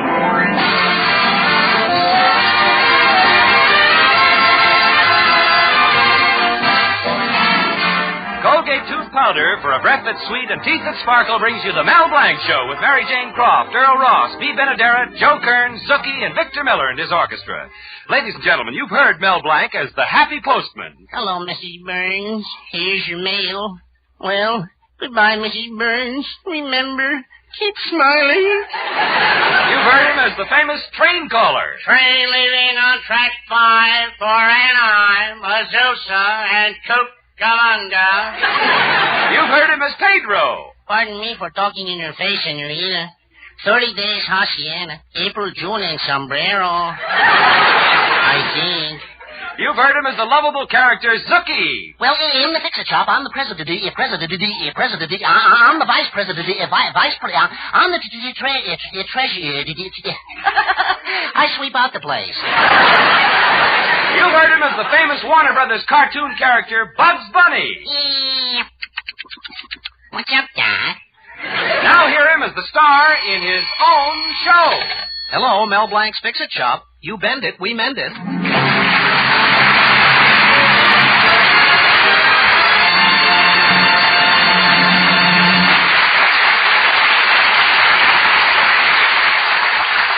Say, do you have a broken chair in your house? A broken table in your house? Anything that's housebroken? Well, don't try to fix it yourself. Don't ruin it. Bring it to Mel Blanc. Let him do it. Right now in the Fix-It shop, Mel's uncle is talking to our hero's general assistant, Zookie. Zookie, come here, will you? Well, I can't. I'm too Here I am. What time is it, Zookie? Well, according to me and my clock, it's I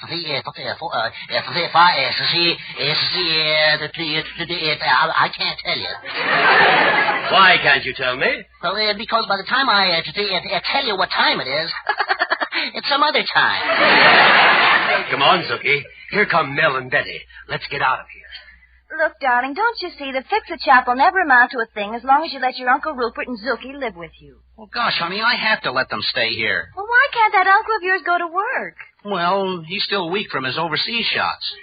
Overseas shots? Yeah, he got him in 1917. He spent 6 months in Pierre's Bar and Grill in Paris, 20 shots a night. That I can almost believe. Oh, that's right. The last time he saw Paris, he didn't see it so good. Oh, Mel, why don't you try to be serious about business? Well, I try. And another thing, do you realize that we have been engaged now for 5 years? Gosh, our wooden anniversary. Don't you think we might begin toying with the idea of getting married? Oh, now, honey, you know I've been working on our nest egg. Well, we're both getting old, the egg and I. Well, yeah, but... Mel Blanc, now this is what I'm talking about. Now, look at this birthday card my father got from the Eternal Life Insurance Company this morning. Now, why don't you do something like that? Why don't you try to build goodwill? Okay. I'll send a birthday card to everybody in town who has a birthday this month. Oh, Mel, that's wonderful. And another thing, I'm going to talk to Uncle Rupert and put him straight. Oh, darling, it's so good to hear you talk like this. I'll tell Uncle. He'll just have to buckle down and loaf somewhere else.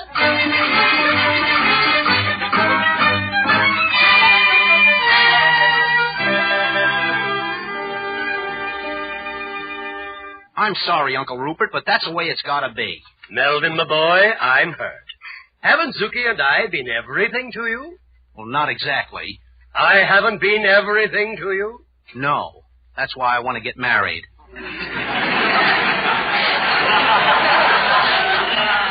You can't even cook.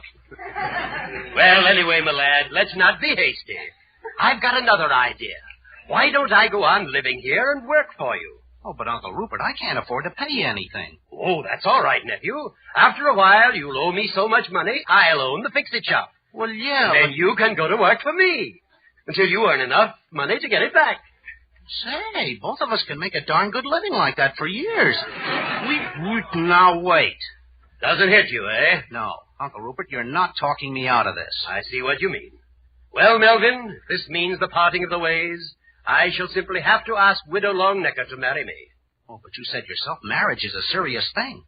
Are you sure Mrs. Longnecker's your type? Why, of course Clara's my type. She's rich, isn't she? Yeah, but you should marry for love. Well, I love money. But she's so long and lanky. Melvin, my lad, when a lady is that wealthy, she's not long and lanky. She's tall and stately. Well, have it your way. Now, will you send Zookie for those birthday cards? Indeed I will. Oh, Zookie, will you come here, please? Well, I can't. I'm too Here I am. Nell wants you to go down to City Hall and get a list of people's birthdays. Oh, people's yeah. Then stop off on your way back and pick up some birthday cards in the 5 and 10. Yeah. Have you got that straight now? Yeah.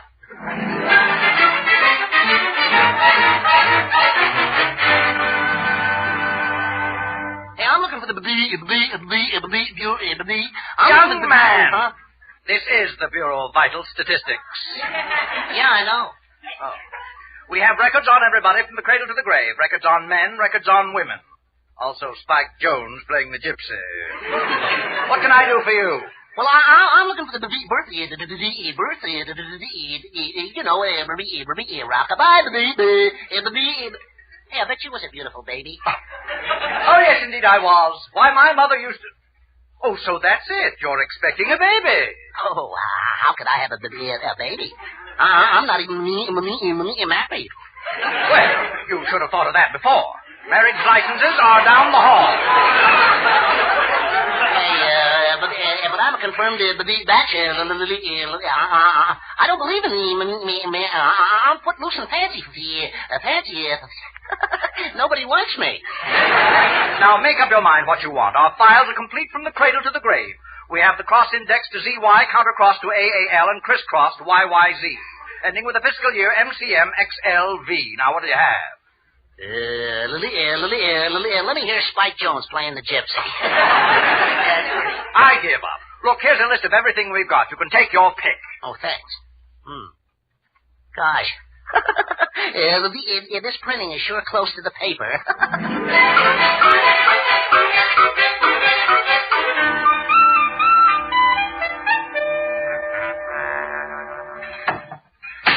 Is that you, Zuki? It's about time you... Oh, it's you, Mrs. Longnecker. How are you today? Oh, me. Another day, another dividend. Oh, the woes of wealth.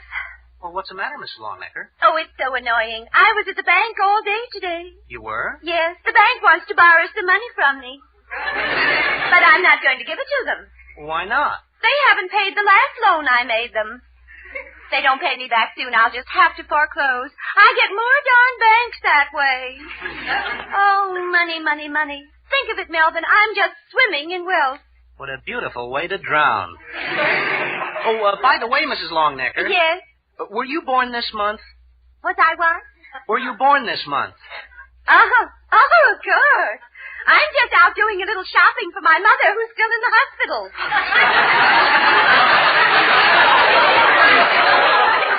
Well, you see, I'm sending birthday cards from the Fix-It Shop to everybody in town who has a birthday this month. Well, what on earth for? Oh, it's a great business idea. Make a lot of money, so Betty will be proud of me. Money. Doesn't that fiancé of yours realize the terrible things money can do to a human being? Why, just look at me. Yeah, maybe I ought to warn her.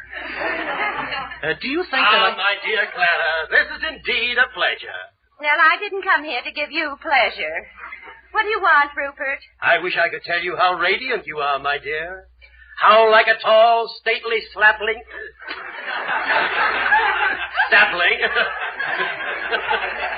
sapling in the breeze.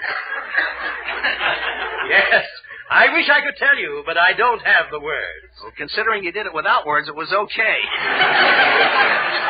Please, Rupert, I'm in no mood for your nincompoopity. Nincompoopity?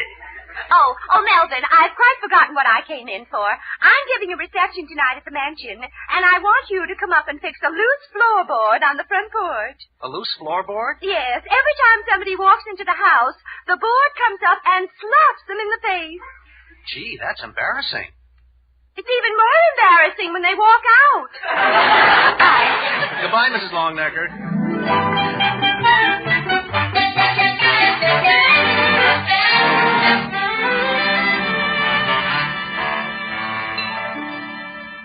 Well, Betty, all the birthday cards are mailed out. Oh, Mel, I can't wait to see what happens. You know, I wouldn't be surprised if someday I have to use a velvet rope to handle the crowds in front of the Fix-It Shop. Yes, honey. Why, the Fix-It Shop will become a household word. You know, like Drano. Yes, honey. Can I see one of the cards? Oh, sure. Here. Oh, they're pretty. Let's see, it says, best wishes on this most joyous of all occasions, your very own natal day. Yeah, natal day. That means birthday. I looked it up. Now, wait a minute. What's this? What's what? Behind this little flap on the card. Look what it says.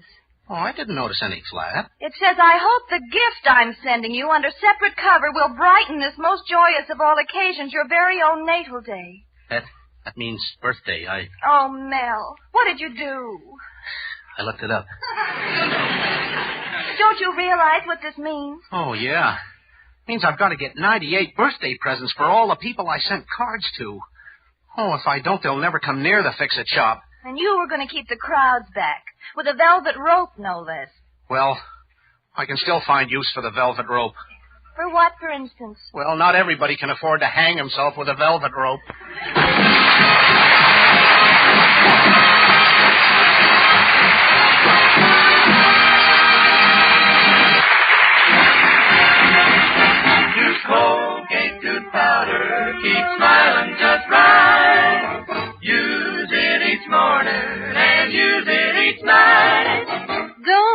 take a chance with your romance. Use Colgate tooth powder. How often it happens, you meet a man and you think he's a nice fellow, but what? Well, you hate to say it, but it's that little breath of trouble. I mean, unpleasing breath. And the chances are this chap doesn't dream that a breath of trouble is tagging him, making him unpopular, hindering him in business, spoiling his fun.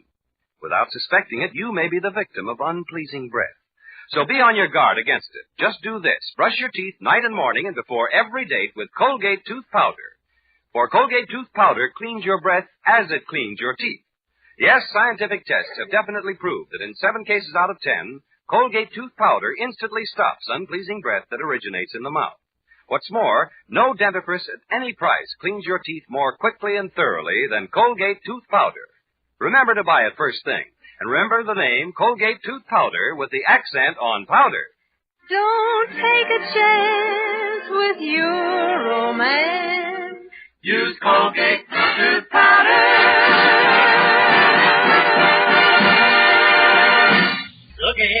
Looky, come here, please. Yeah, okay. Don't take a chance with your every romance. Oh, Mel, I wish I could think of some way to help you. Gosh, Betty, what am I going to do for presents for those people? I've thought of everything. Well, it's no use worrying about it now. I guess something like this could happen to anybody. Yeah, but it always happens to me. Oh, Mel. Betty, you know you're the only girl in the world for me, don't you? Am I? You're the only girl who'll have me. And you're so pretty, too. You know, every morning I think of you while I'm shaving. I'm glad. Sure. I look in the mirror and I say to myself, gosh, you're beautiful. Oh, Mel. Oh, well, you know what I mean.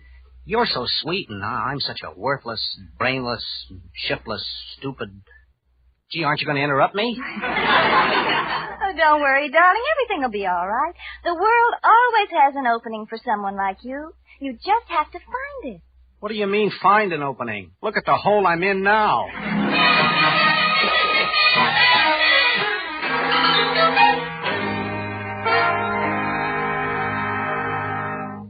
Melvin, my lad, your troubles are over. What do you mean, Uncle Rupert? In this big package, you see 100 beautiful boxes of candy. They'll make 100 most appropriate birthday presents for the people you sent the birthday cards to. Hey, that's swell, but where did you get them? It so happens I ran across a dear old friend today, one Harry Greenspiegel, who now owns the Ace Novelty Company. Yeah? Ah, good old Greenspiegel. Used to be a fellow vendor in a barbecue house in Hoboken. Uncle Rupert, I never knew you sold things in a burlesque house. Huh? Oh, purely educational. Photographic knowledge for gentlemen who never went to college. Postcards, to be exact. Postcards? Oui. Ooh la la. Uncle Rupert. Oh, inspirational views of the Eiffel Tower. Well, let's get these boxes in the mail. Say, I'll be doing better than the life insurance company. They only send out birthday cards to customers. The cheapskates. Yeah. I'll be sending bonbons by Greenspiegel. De Paris. I guess this'll show people in this town this isn't a melon I have for a head. That's right, Melvin. You've got brains in that melon.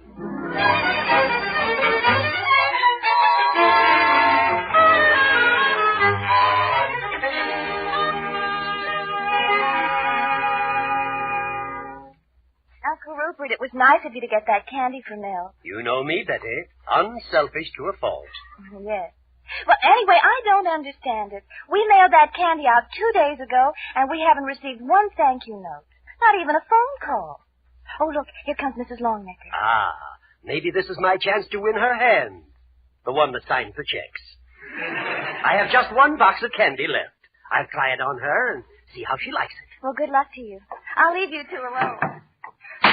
Ah, Clara, my dear. Hello, Rupert. So glad you dropped in. Now, Rupert, I'm in no mood for your nincompoopity. But, Clara, I have a beautiful gift for you. A gift for me? Oh, how nice, Rupert. Yes, a box of French bonbons, direct from Paris. Made by my very good friend, Monsieur Greenspiegel. Oh, you shouldn't have done it. Oh, it's quite all right. A gift for the fairest of the fair. They come to you untouched by human hand. Greenspiegle wrapped them himself. Well, I must open them immediately and try one. Try one of the peanut clusters. Oh, but these are not peanut clusters. These are ordinary peanuts. If I'd known you were coming, my dear, I'd have clustered them myself. Yes. Well, no, I think I'll try one of these caramels. Mmm! Delicious, aren't they, my dear? Stop jumping up and down, Clara. What the devil's the matter with her? Hey, Uncle Rupert, what happened to Mrs. Longnecker? Maybe she hasn't learned how to use her new upper plate. Learn? What does she do, take lessons? Hey, what happened anyway? Hold on. What's this inside the candy box? What? Oh. Ace Novelty Company's #1 joker. Be the life of the party. Treat your friends to Sure Pucker alum candy.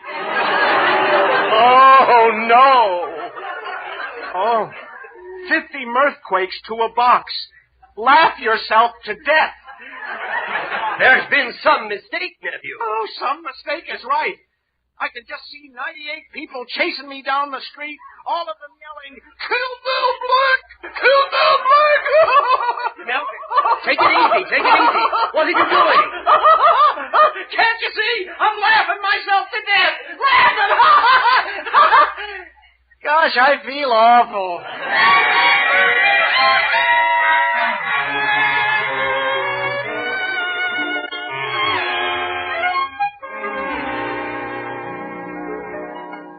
Gosh, if only one of those people we sent the candy to would say something.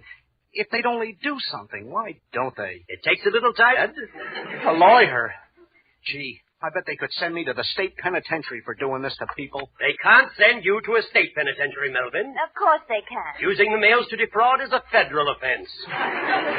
State penitentiary and federal prison. You know what I'll have pinned on me? A two-way stretch. Now, don't be silly. Hey, the mailman is coming. Oh, he's got the loads of mail. Hey, you better leave by the back door, Mel. Yes, nephew, run for the hills. No, Uncle Rupert. I'm going to face the music. Well. Quite a bit of mail for you today, Mr. Blank. Wait. All those boxes. It's the candy we sent out. And those are all the birthday cards. Here, let me see. Hey, they all read the same way. Listen. Return to sender. Addressee deceased. That means dead. I looked it up. Huh? Say, Mel, I think I know what happened. Well, I wish you'd tell me. Don't you see? Zuki got the wrong list down at City Hall. Instead of birthdays, he got the names of people who passed away. Oh. Then I'm safe. Nothing happened. That's right, and you can thank Zuki for that. Gosh, yeah. Gee, you saved my life, Zuki. I could kiss you. Hey, you can't kiss me out there. Don't you dare. Don't you dare. He did.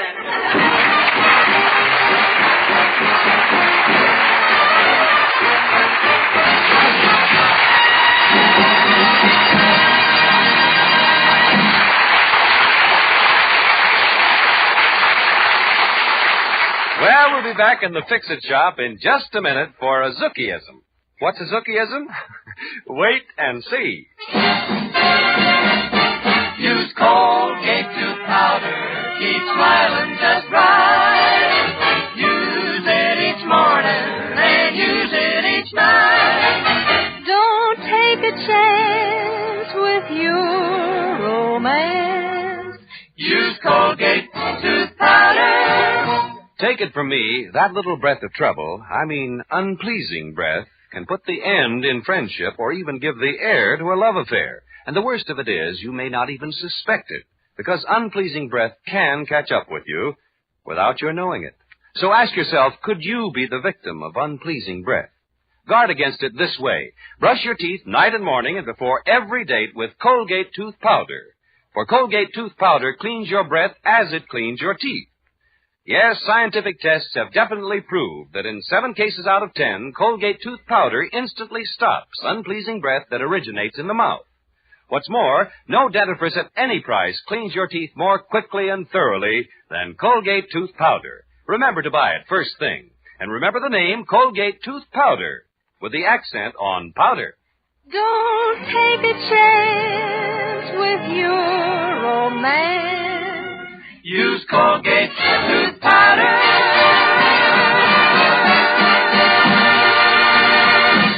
Well, Zuki, we had quite an experience with those birthday cards. You know, Zuki, I like to feel that you learned something from it. Yes, Zuki, everything has a moral. Just what did you learn? Well, to tell you the truth, I learned that anything worth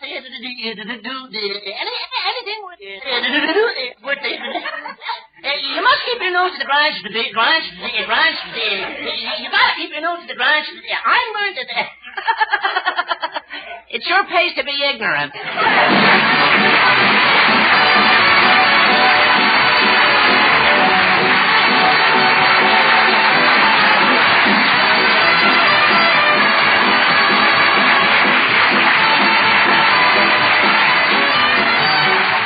Eastern, reminding you that Colgate tooth powder for a breath that's sweet and teeth that sparkle brings you the Mel Blanc Show every Tuesday at the same time. Be sure to join us again next Tuesday night for more fun with Mel and the people you'll meet at Mel Blanc's Fix-It Shop. The Mel Blanc Show was written by David Victor and Herb Little Jr.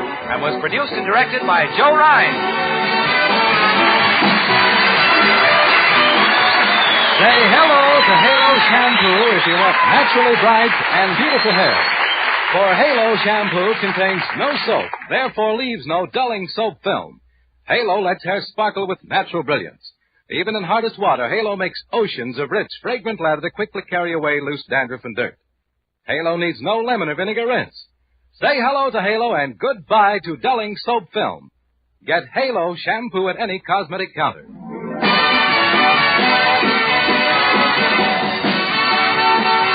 This is CBS, the Columbia Broadcasting System.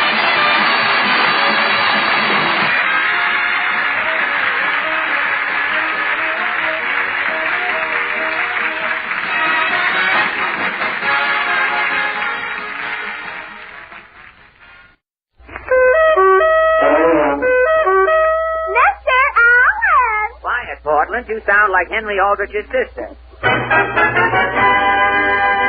It's Texaco time with Peter Lorre, Lois January, Portland Hoffa, the Texaco Workshop Players, Al Goodman and his orchestra, and starring Fred Allen.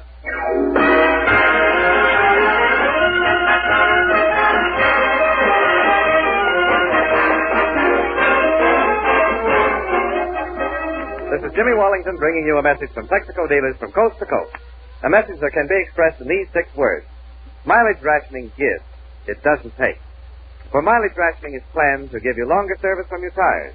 But remember this, longer tire life means nothing unless your car lasts longer too. And that's why your neighborhood Texaco dealer can give you invaluable help. He can't sell you as much of his famous Fire Chief or Sky Chief gasoline as he used to, but he can still give your car the famous Texaco service that will keep it delivering your essential transportation for a long time to come. So now that mileage rationing is saving your tires, complete the job and save your car by seeing your neighborhood Texaco dealer regularly.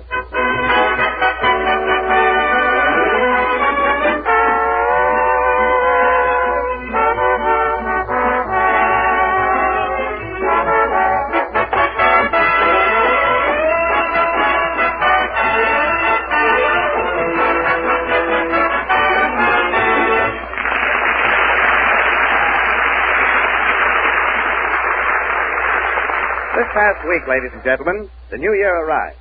Tonight we bring you a man who tried to see the new year in but couldn't locate it on account of the dim out. And here he is, Fred Allen.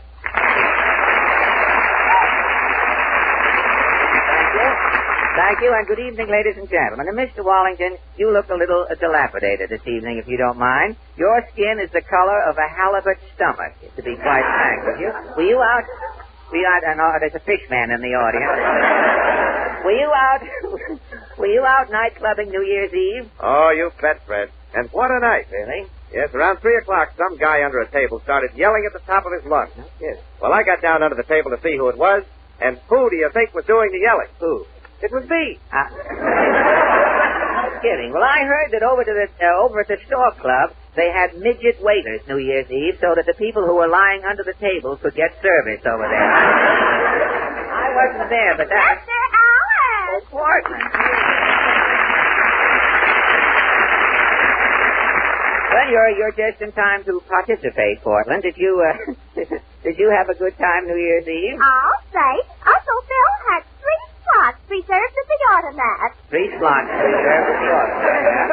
Huh? We were in the John L. Lewis room. The John L. Lewis room at the automat, were you really? Well, that's where the eyebrows go, isn't it? That's the impression. Did you have a special meal ordered? No, we took slot luck. Slot luck at the automat. I had breast of shrimp. Breast of shrimp. Very filling, too, isn't it? Then we had a Leon Henderson salad. What is a Leon Henderson salad? It's 1 piece of lettuce with a ration card on it. Oh, very good. And an IOU for the mayonnaise, I suppose. Well, it sounds very nourishing, Portland. I'd like to hear more about your New Year, but I have an appointment down at Allen's Alley. Oh, what is your question tonight? Well, starting next month, as you know, the government is going to ration all canned fruit, soups, and vegetables. And so then, our question tonight is, how will the rationing of canned goods affect you? All right. Let's go down to Allen's Alley.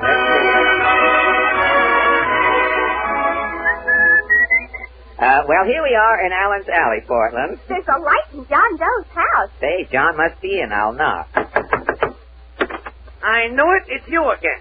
Yes, Mr. Doe. Well, make it snappy, brother. I'm in the middle of a solitaire game, and I think I got myself cornered. No kidding, have you really? Well, tell me, Mr. Doe, is this rationing of canned goods going to bother you? I never buy no canned stuff. Well, what? You don't really? Well, what do you use for food? Well, me and the wife eat the same 3 meals every day. The same meal? Yeah, for breakfast, we both eat 3 pounds of dried prunes. 3 pounds of dried prunes, sir. Yeah, for dinner, we both drink 2 quarts of water. Well, what do you have for supper? Nothing. We just sit near the fire and swell.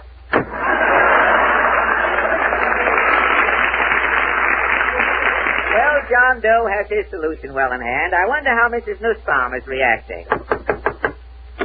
No. Well, Mrs. Nussbaum? You're not interested in the conversation. Well, tell me, is the canned goods rationing going to bother you? Who needs cans? I'm concerned with everything, especially with butter. Oh, really? Well, how are you cutting down on butter? When I'm eating bread, only one corner I'm buttering. You only butter one corner of the bread. This I'm folding over 4 times. And? Then I'm eating. Well, how does it taste? The first 5 minutes it is tasting like bread. The first 5 minutes, yes. But then you're coming to the butter. Yes. It's simply delicious. Well, tell me, do you understand the point system of rationing the government is starting next month? This is altogether simple. Oh, really? How does the point system work?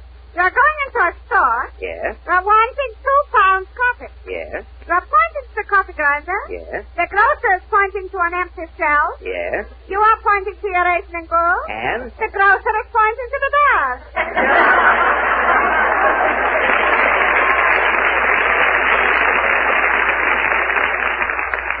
That is all there is to the point system, huh? You are getting the point. So long. Mrs. N has everything under control. I wonder how Socrates Mulligan is taking it. Yeah. Well, Doc, how about this? You look like a man from Lowell I knew in better times, old boy. Doc, how about this canned foods problem? Oh, what cans? I don't eat nothing but meat. Well, you don't eat anything but meat? Nah. You're carnivorous, in other words. Well, yeah. Well, look it up and let me know if you are later. Well, hasn't the meat shortage bothered you? Oh, it's brutal. Really? Back in 1920, I'd go into the butcher's, slap a buck down on a chopping block. Yeah? The butcher'd give me a cleaver and a lantern, open the ice box door and say, help yourself, Socrates. And you would? I'd chop a cow in halves, braid a couple of lambs, load my pockets full of tripe and kidneys and go home. You were messy but homeward bound, eh? Well, how are you doing today, Socrates? Terrible. Really? Last Saturday night, I go into the market. Well, how much meat did you get? The butcher's a friend of mine. Yes? He let me smell the meat hooks. Well,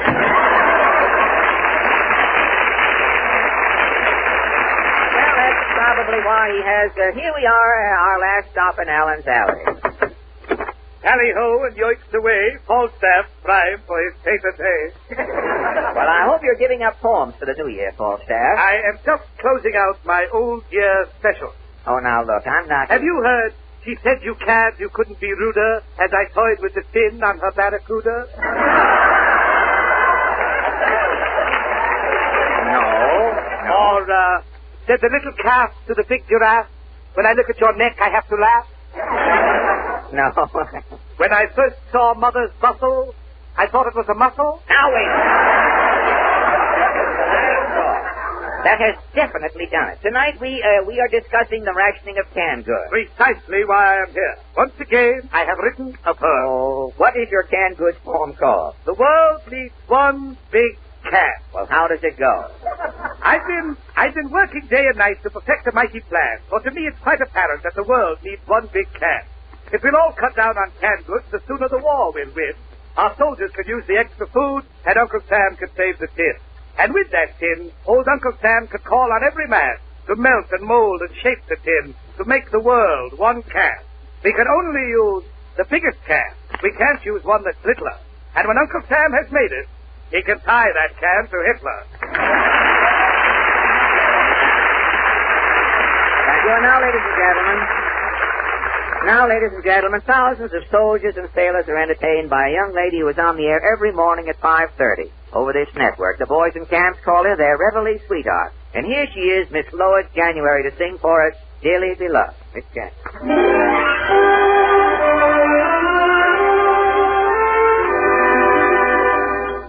Dearly beloved, how clearly I see. Somewhere in heaven you were destined for me. Angel eyes knew you. Angel voices led me to you. Nothing could save me. Fate gave me a sign. I know that I'll be yours come shower or shine. So I say,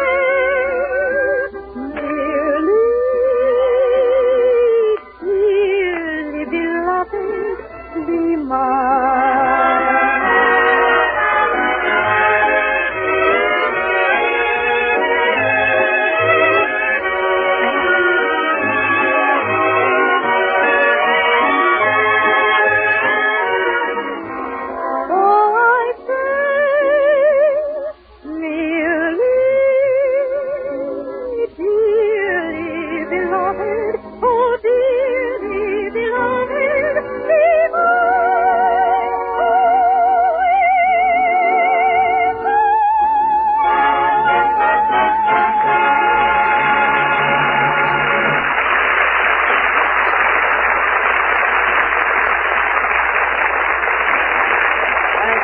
That was swell.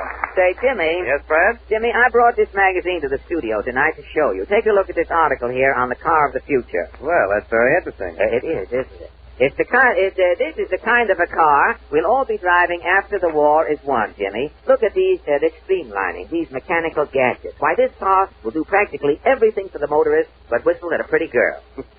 Well, maybe it is the car we'll be driving when the war is over, Fred. Yeah. But the war isn't over yet. And the chances are that our present cars are going to have to last for the duration. That means it's our patriotic duty to make them last by making sure that every vital part gets proper lubrication. And that's the kind of lubrication your car gets when you take it to your Texaco dealer for a Marfax job. For Marfax service isn't just greasing. It's thorough stem-to-stern lubrication of every important chassis point with Marfax, the Texaco lubricant that won't readily pound out, wash out, or squeeze out. Make your car last by making sure that it gets correct lubrication. Regular, systematic Marfax service from your neighborhood Texaco dealer.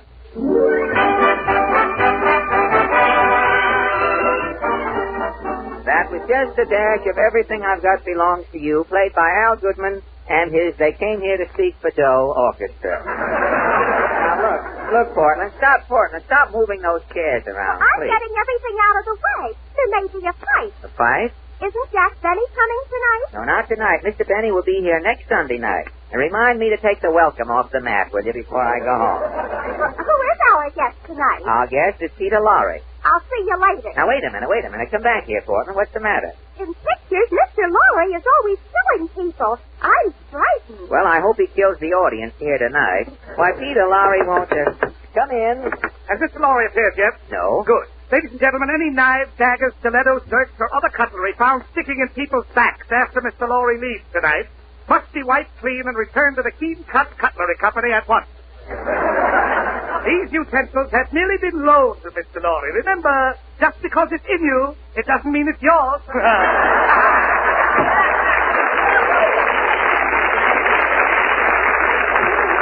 I wish that guy wouldn't spook until he was spooking, too.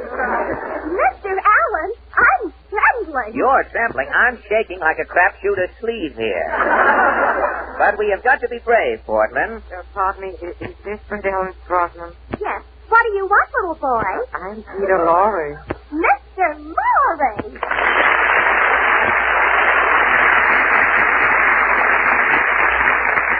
Mr. Lorre, this is Fred Allen. Oh. Ah! No!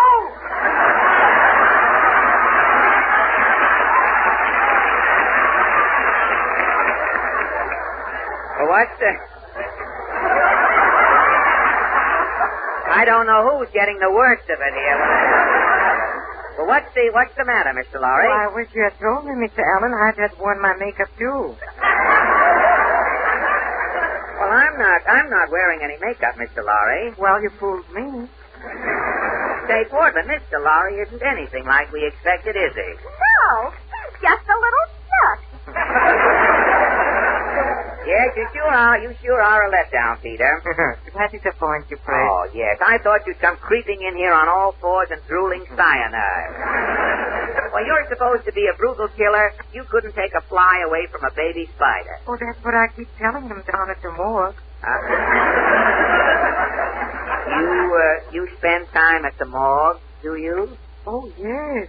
It's so nice and cool and peaceful at the morgue.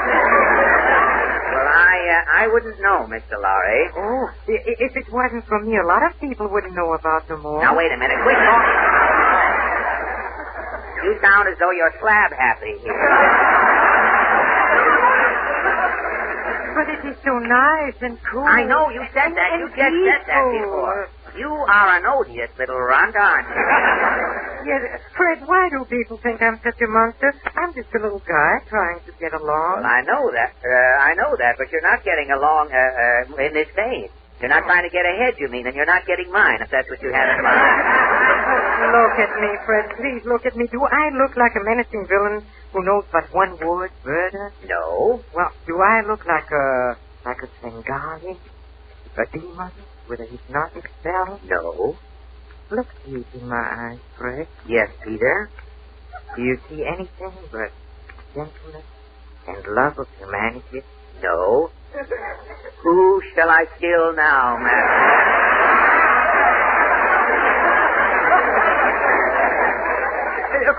Please stop joking, Fred. I am serious. Well, then be careful with that gremlin look there, Peter. I am very susceptible. For a minute there, I had that old commando feeling. Oh, if only the world would realize that I'm just an average man and not a mad, twisted creature. Well, I know just how you feel, Peter. You know, if people only knew the story of my life, they'd feel sorry for me. Yours is a sad story, is it, Peter? Sad. When I was 2 years old, I was an orphan. No father, no mother. Oh, you poor kid. What happened to your father and mother? Oh, I killed them. Oh, you unfortunate child. Who brought you up? Well, I went to live with my aunt and my uncle, and 2 weeks later I was homeless. Homeless? Yes, the house burned down. Peter, you didn't... Oh, no. My aunt set fire to the house. Your aunt? Yes, I set fire to my aunt.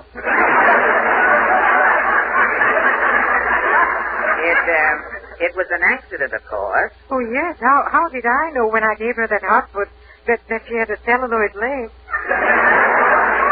you poor, unfortunate little nipper. What did you do next? Oh, I went to work with Dr. Jekyll and Mr. Hyde.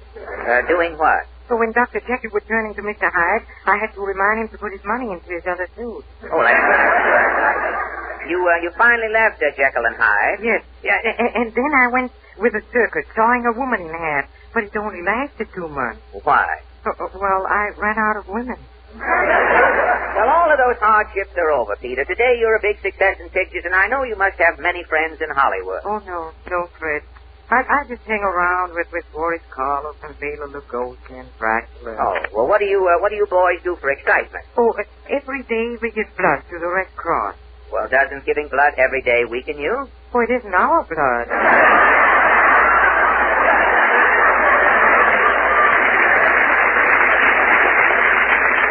I'm sure that now you've opened your heart, people will understand you. I know that among our more morbid listeners, you have made many new friends tonight. Oh, I hope so, Fred. And I want to thank you for letting me tell my side of the story. From now on, the people will know that you aren't always the villain. They'll remember you more kindly as the famous Mr. Moto. Oh, you see, as Mr. Moto, I was the world's greatest Oriental detective. I beg your pardon, Mr. Lorre. Mr. Moto was the second greatest Oriental detective. Huh? The world's greatest Oriental detective is One Long Pan.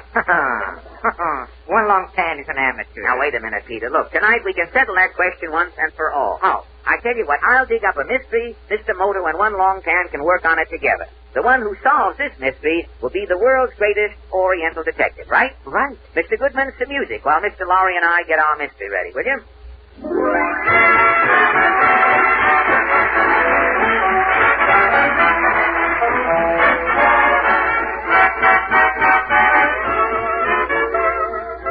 And now, the battle all crime lovers have been waiting for.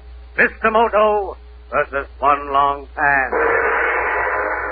Tonight's super mystery is called The Missing Shot, or Who Killed Balsam Bemis. The scene, the Acme Broadcasting Studios. Miss Irwin, the hostess, sits at her desk on the 29th floor. The telephone rings. Acme Broadcasting Studios. Sorry, Mr. Bemis is auditioning a program for Mr. Pomeroy of the Pomeroy Pen Company. Sorry, Mr. Bemis cannot be disturbed. Goodbye. I hope Mr. Bemis sells that program. Business is off. Good heavens, it's shot. Miss Irwin! Yes, Mr. Pomeroy. Mr. Bemis has been shot. It's murder. Calling all cars, if you've got gas. Calling all cars. Calling all cars. Calling all cars, if you've got tires. Balsam Bemis, president of Acme Broadcasting Company, murdered. Calling Mr. Moto. Calling One Long Pan. Proceed at once to Acme Broadcasting. Greetings and happy times, kiddy. Detective One Long Pan, Chinese Superman on job. Mistress of no time. Mr. 5x5. Catch him dead or catch him live. Mr. 5x5. Now listen, you wet wasp divot. There's been a murder committed here. Who are you, Mr. Jelly Belly? Inspector. I am Puppy Pomeroy, president of the Pomeroy Pen Company. And you, Mr. Short, Dark, and Dumpy? And I'm Miss Irwin, the hostess here at Acme Broadcasting. And you, little man with sneaky face, who are you? Oh, so if you're a detective, you tell me who I am. Oh, don't make monkey business. I am Detective One Long Pan. You are one big dope. Well, Long Pan may be one big dope. You one little punk. Now, who are you? Come clean. I am Mr. Moto. Mr. Moto in person. Mr. Moto, one poor man, one long pan. Mr. Moto, Oriental nutmeg. I'm a Yankee to the dandy. I'm a Yankee to the boy. Moto? Now listen, will you two guys stop chewing the fat? Yes, why don't you both solve this crime? Say, that's a good idea. Make it a competition.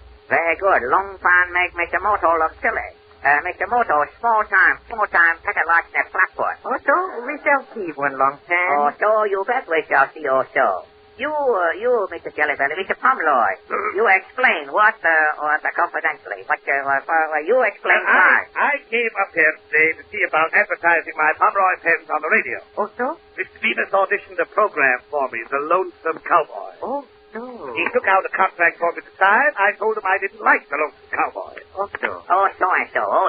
I left Mr. Bemis in the studio. I went into the control room to get my coat and hat. Oh, so. As I was leaving the control room, I heard a shot. That's right. I saw Mr. Pomeroy coming out of the control room. Very good. You two have alibi airtight. I am not so sure. Not so sure. Long pan lap up Mandarin sleeve. Long pan take over. One side, Mr. Moto. Maybe learn something. Don't you want to examine the body, Long Pan? Examine body. Beginner routine. Inner sanctum stuff. Examine body. First, Long Pan Grill, Lonesome Cowboy. Where's Lonesome Cowboy? I'm right here, and I've got furs that jingle, jangle, jingle. Long Pan arrest you for murder for some female. Well, you're loco, Cooley. Why should... See, my gun's gone. You're bad. Your gun maybe shoot Mr. Female. I've been robbed. Where's my gun? Long Pan whizzed into action. If you're a detective, Long Pan, why don't you examine the body? You're bad to examine body, Mr. Moto. Where is body? The late Mr. Bemis is in this studio right here. See, there he is. Oh, boy, Mr. Bemis laughing. Mr. Bemis die in good humor. Just beat victory tag. Die in very good humor. Mr. Bemis is just as I left him. The contract's on the table, the pen's in his hand. And also look on table. What, Long Pan? A Lewallowa. Lewallowa. Hey, that's my gun. Very good, Lonesome Cowboy. Mystery solved. Also? And how also? Solution obvious. Mr. Paulson Bemis commits suicide. That is my theory exactly. And I say it is murder. Oh, murder. Mr. Moto have motor trouble. Motor missing on one cylinder. Mr. Moto maybe need Marpax lubrication. I still say it is murder. Long Pan say suicide. Also, murder. Also, suicide. No, so, murder. Yes, so, suicide. But why should Mr. Bemis kill himself, Long Pan? Solution obvious. Mr. Pomeroy not like Lonesome Cowboy. Mr. Bemis lose $1 million contract. Mr. Bemis steal Lonesome Cowboy, the wallower. Mr. Bemis commit suicide. You've got the solution, Long Pan. Let's go. Not so fast, Mr. Pomeroy. I, Mr. Moto, am arresting you for murder. Me murder? Why, that's ridiculous. Ridiculous. Mr. Moto get my goto. Shoot the goto to me, Moto. If you will examine Mr. Bemis' body again, Long Pan. Okay, Long Pan check, double check, and Shankai check. You see one bullet hole forehead. You see one bullet hole, Mr. Moto. Yes, one bullet hole in forehead, but 2 bullet holes in back of head. 2 bullet holes? Mr. Bemis was shot from behind. 2 shots were fired. You're insane, Moto. Only 1 shot was heard. Isn't that right, Miss Irwin? Yes, but Mr. Pomeroy came out of the control room. There was only 1 shot. Oh, so? But you fired 2 shots, Mr. Pomeroy. I? Yes, you murdered Belton Bemis. But I was in the control room getting my hat... I know, but the control room is soundproof, and you fired 2 shots from the control room. But when you opened the door, you came out so fast, only 1 shot came out with you. Mr. Moto, silly Billy. You mean sound of one Lewallowa shot still sealed in soundproof room? Yes, and I can prove it, Long Pan. Look, I'll open this control room door and let the shot out. Listen. Holy smoke. You confess, Mr. Pomeroy. All right, Moto. Yes, I had to kill Bemis. I had no choice. I know. How would you trust me, Moto? In Mr. Bemis' hand, he has one of your Pomeroy fountain pens ready to sign the contract. You see, fountain pen broken. Yes, and that was my due, Long Pan. Huh? Mr. Pomeroy? Yes, I spent $10 billion advertising my slogan, Pomeroy Pens Last a Lifetime. Exactly, and Mr. Bemis' pen broke. If word got out that Bemis had outlived the Pomeroy pen, my slogan was ruined. So Mr. Bemis had to die. Yes, thanks to his Pomeroy pen, it lasted Mr. Bemis a lifetime. My slogan was safe. Check ruined. Slogan safe. Check ruined. Check Moto, full fast one. Mr. Moto make Long Pan look like Stumble Bum. Full fast one. This proves Mr. Moto is the better detective, Long Pan. There is no murder that Mr. Moto cannot solve. Oh, no, Mr. Moto? Long Pan, put down that gun. Oh, yes? Yes, one murder, Mr. Moto. Never solved. Oh! Now, Mr. Moto, who killed Mr. Moto? No answer, you bet.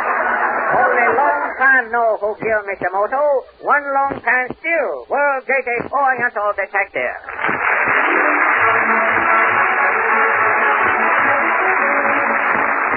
Thank you. Before we close up the Texaco Star Theater, ladies and gentlemen, I want to thank Peter Lorre for his visit tonight. Now, next Sunday, our guest will be Jack Benny, a man on the Rochester program, I understand.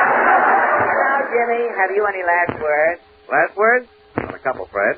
Your present car will have to last, so make sure that it gets the Texaco dealer's regular service. Yes, Jimmy. Mileage rationing saves your tires. Complete the job and save your car by seeing your Texaco dealer regularly. This is Fred Allen speaking for Texaco dealers from coast to coast and inviting you to drive in at any time. Remember, you're welcome. Good night. This is the Columbia Broadcasting System.